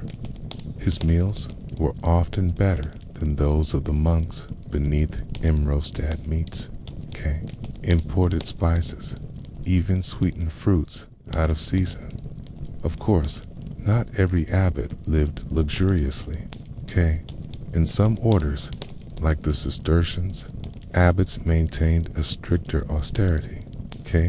Wearing the same rough robes and eating the same meager meals as the lowest novice. But even then, the difference in authority remained. The abbot could discipline, promote, or excommunicate. His words shaped the life of dozens or even hundreds of monks. He was both shepherd and gatekeeper. In the larger ecclesiastical world, some abbots gained such influence that they were treated like princes. In the Holy Roman Empire, princeabbots ruled over territories and sat in imperial councils. In France, abbots of royal foundations were often drawn from noble family sons of dukes and counts who, rather than ruling with a sword, wielded their power through parchment and prayer. These men might never marry, but they lived in apartments with painted ceilings, wrote letters to kings, and managed estates worth thousands of livres. Inside the monastery, however, this power could cause tension. The higher the office, the more temptation crept in. Monks whispered about abbots who accepted bribes, who favored certain brothers over others, who feasted while others fasted. Some monks rebelled, leaving their abbeys in the night to form stricter communities. Others tried to reform from within, calling for returns to poverty and discipline. Yet still, the cloistered elite persisted, not always corrupt, but always powerful. There's a strange beauty in this contradiction. It's built to separate man from the world, had slowly become a world of its own. It had ranks, duties, politics, and property. And at the top were men who had been trained to renounce ambition, but found themselves in positions of immense responsibility. Did they see their role as a burden, a calling, a test? Or did some quietly enjoy the soft linens, the silver candelabras, the fine books and warmed cloisters? What would you do if after 20 years of silence, fasting, and obedience, the keys to the monastery were handed to you? Imagine it now, walking alone through the cloister in the pre-dawn cold, knowing the monks below wait on your word. Your own cell is warm. A servant brings bread and fruit.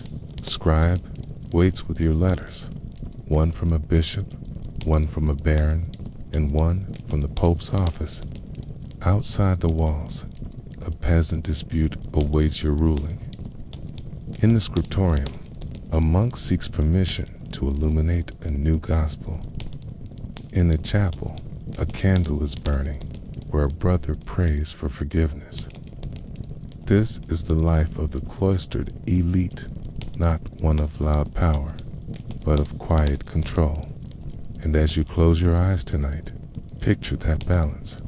A man in robes of simplicity, seated on a chair of carved oak, making decisions that echo beyond the cloistered decisions of faith, discipline, mercy, and memory.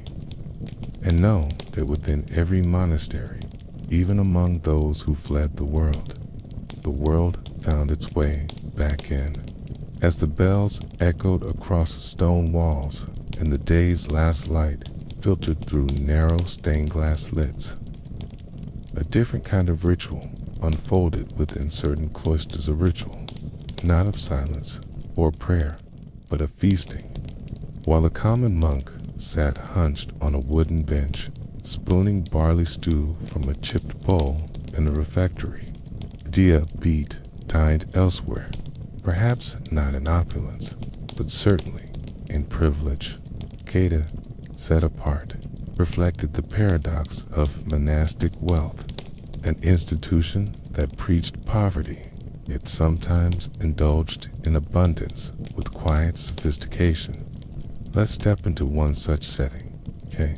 Private chamber, softly lit by beeswax candles, thick tapestries muffling the chill and damp of centuries-old stone. A long oak table, polished smooth by use and reverence, spares the evening meal. Not the cold cabbage and bitter greens of the novice's plate, but roast capon, dressed with dried figs, a spiced wine warmed in pewter, sweet almond pastes brought from foreign lands, and, perhaps, a wheel of cheese aged in the monastery's own cellar. This was not a feast in the secular sense. There was no laughter, no toasts, no music, but there was intention, subtle luxury, and quiet satisfaction.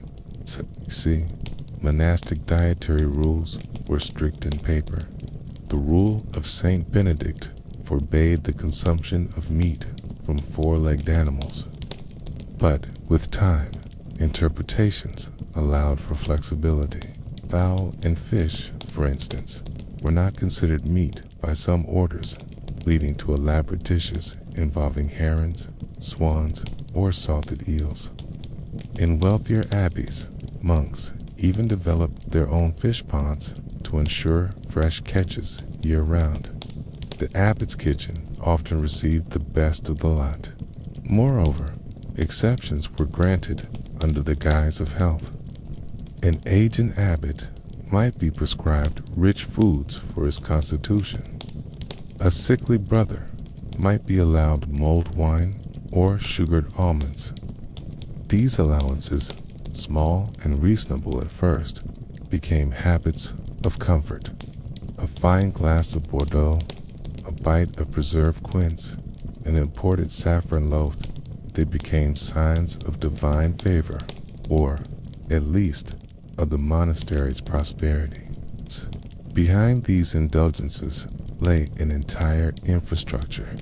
Monasteries maintained their own vineyards, their own breweries, and their own dairies. Cistercian monks were known for their cheese-making. Benedictines often produced liqueurs and tonics. The Abbey of St. Gall had an entire mapped system of storage rooms, smokehouses, kitchens, evidence not only of self-sufficiency, but of culinary ambition. These weren't just meals, the panel, they were statements. Feeding, visiting bishops, lords, or pilgrims with excellence was a matter of honor and prestige. To present a table of abundance, modest, restrained, yet clearly superior, was to affirm that the monastery thrived both materially and spiritually. The abbot was expected to host well, not just to nourish bodies, but to reflect the glory of God's creation through hospitality. And let's not forget the feast days, On saints' days or major liturgical festivals, the menu expanded considerably. A tant meat might be permitted. Honeyed pastries and fruit conserves were served. Wines from distant abbey cellars were uncorked. There was no dancing, no jesters, but in the candlelit stillness, the monks allowed themselves rare delights. The abbot presided in silence, yet his presence affirmed the sanctity of the occasion. Even joy in such a place had rules, but indulgence always danced near the edge of scandal. Some reformers, like Bernard of Clairvaux, against such softness.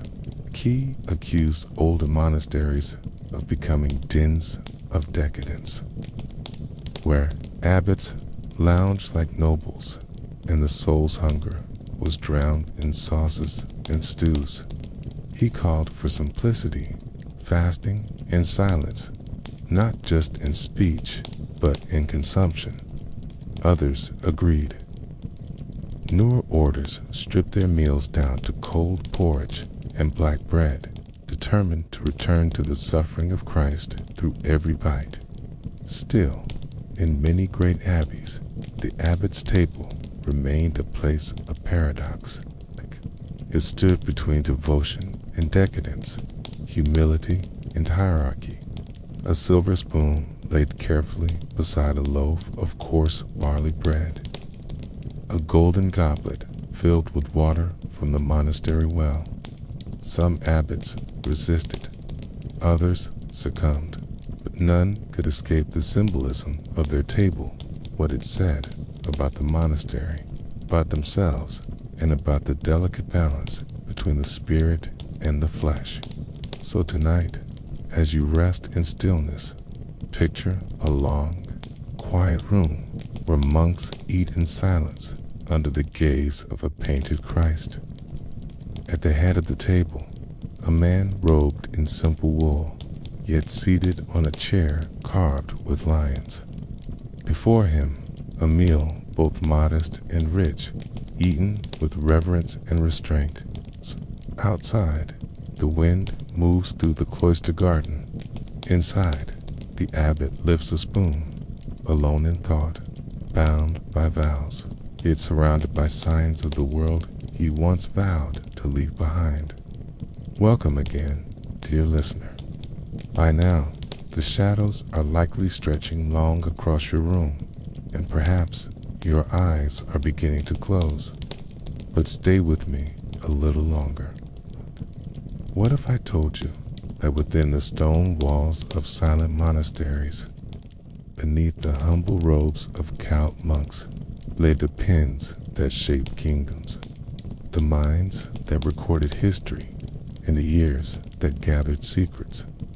The world often pictures monks as isolated figures, detached from worldly affairs, engrossed only in chance and contemplation. But in truth, monasteries were the intellectual engines of medieval Europe. They weren't just sanctuaries of prayer, they were information hubs, administrative centers, and occasionally intelligence networks. Let's begin with the scriptorium, not just a dusty room of copying, but the beating heart of monastic knowledge. Monks trained from early ages in Latin, law, canon, scripture, and eventually the intricacies of record keeping. Every letter copied, every charter archived, and every chronicle composed became part of a larger web of influence. Abbeys kept detailed records of land transactions, tithes, and legal disputes. These documents were not passive, they were legal weapons. Knowing how to write, revise, and preserve a charter meant controlling property, power, and legacy. Monks, especially those educated in large Benedictine or Augustinian institutions, often became secretaries and scribes for kings and bishops. Fluent in diplomatic language and theological nuance, they drafted treaties, papal bulls, and royal decrees. And with each word, they subtly shaped the message. A slight change of tone, an added phrase, a deliberate omission. This was the soft power of the pen, wielded behind cloister walls. In many cases, monks were also called upon to mediate disputes between lords, to audit estates, and even to serve as witnesses in royal courts. Their perceived neutrality gave them access to places and conversations others could never hear. Yet, neutrality is a delicate illusion. Once a monk had the ear of a powerful patron, his loyalty often became divided between Christ, the abbey, and the crown. Now, consider the great network of monasteries across Europe. Messages passed between them constantly through letters, encoded symbols, and traveling monks. An abbot in Normandy might send a subtle warning to a brother in Canterbury. A prior in Toledo might relay news of heretical whispers to Rome. These weren't always dramatic secrets, but rather slow, steady drips of knowledge grain harvests, troop movements, noble quarrels, and church politics. And yes, there were spies.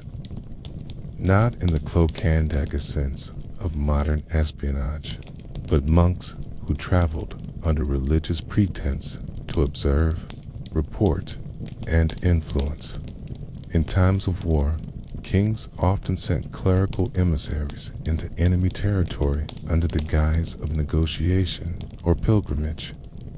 These monks carried eyes sharper than daggers and minds trained in discretion. They observed fortresses, questioned peasants, listened in taverns, and returned with precise reports written in guarded Latin and sealed with wax. Silence, after all, is a powerful weapon. The monk who listens without speaking gathers truths others never realize they've revealed. Even within the cloister, information was currency. The abbot who controlled the archives could manipulate memory itself. He might lose a document that proved inconvenient. He might discover a charter granting the abbey new lands. Forgery, perhaps? But within monastic scriptoria, the line between preservation and invention was often thin.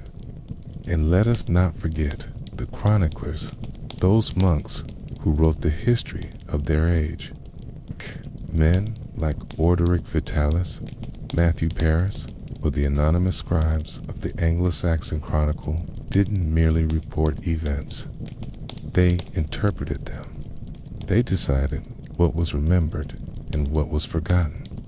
They painted enemies in dark hues and sanctified allies with glowing prose. They made saints, villains, and martyrs. And centuries later, much of what we know about the medieval world comes from their ink-stained fingers. So, when you imagine the monastery, don't just think of prayer and fasting. Think of locked script chests, sealed parchments, and whispered conversations in cloisters. Think of a monk bent over his writing desk, carefully choosing each word, knowing it will shape the future. Think of a brother sent to another abbey under the veil of devotion, eyes open, ears sharpened, lips sealed. Power in the medieval world was not only in the sword or the crown net, was in the silence of those who observed everything and spoke only when it mattered most. And tonight, as you fall deeper into rest, imagine yourself walking those dim hallways, scroll in hand, eyes meeting another across the candlelight, a nod, a sign, a secret past, not in words, but in presence. You were never just a monk. You were a keeper of truth, or perhaps its architect. Welcome to the final part of tonight's journey. You've wandered through the cold stone cloisters, risen with the bells, eaten in silence, and seen the many lives that coexisted behind the monastery's thick walls. But now we arrive at the twilight of it, on the slow unraveling of the monastic world. A world once thought eternal, now crumbling under the weight of time, politics, and human complexity. It didn't happen all at once. Monasteries were not toppled like castles in storms, but rather eroded by doubt, by reform, by ambition, and by the steady tide of a changing world. By the late medieval period, whispers of decline echoed across Christendom. The faithful no longer saw monks as paragons of holiness. Instead, many accused them of laziness, gluttony, even corruption.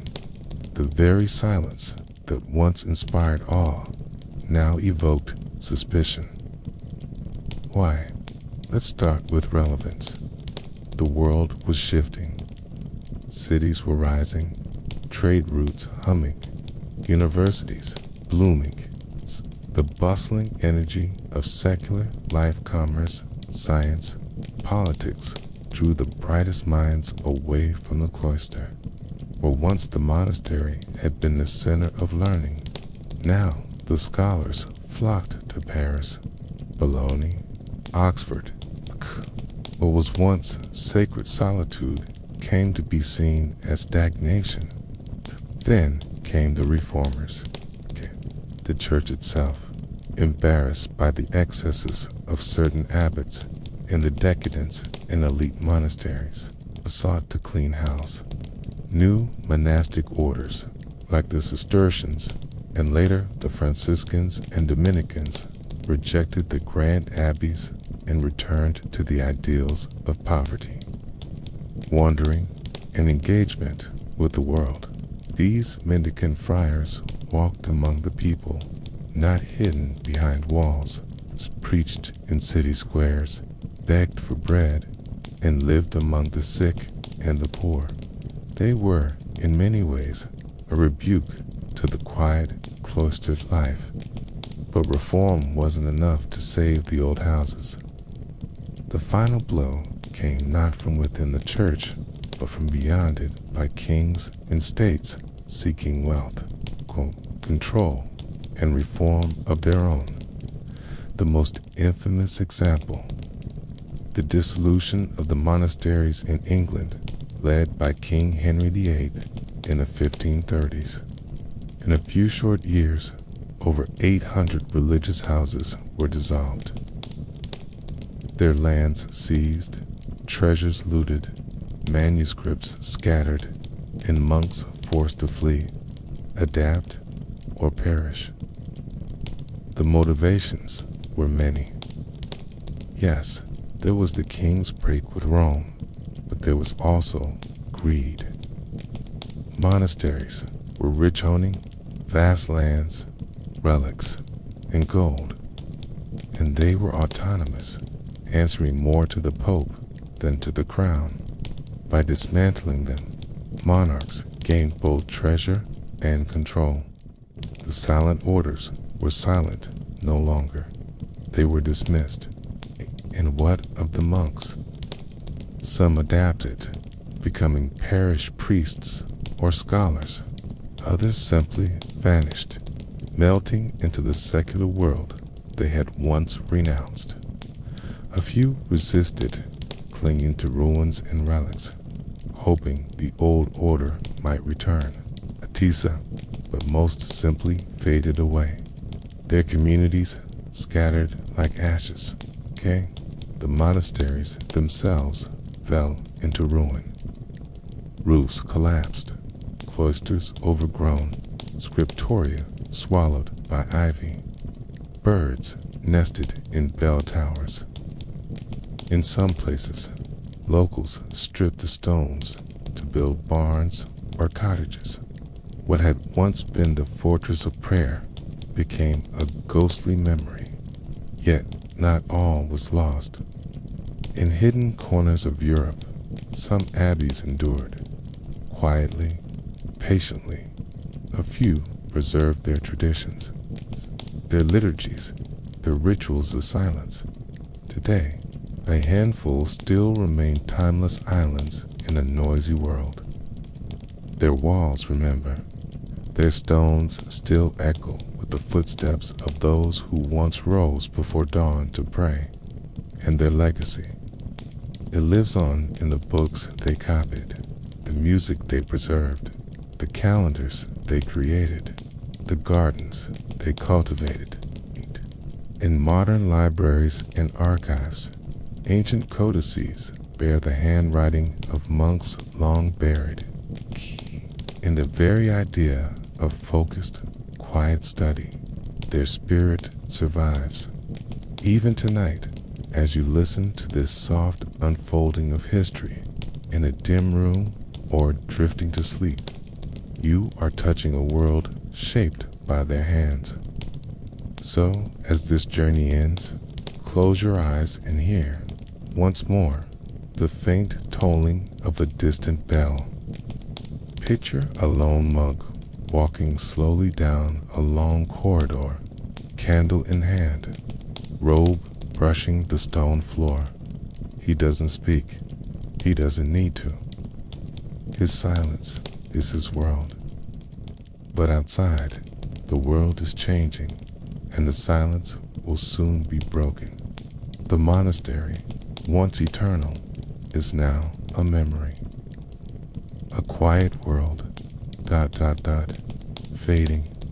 Sleep well.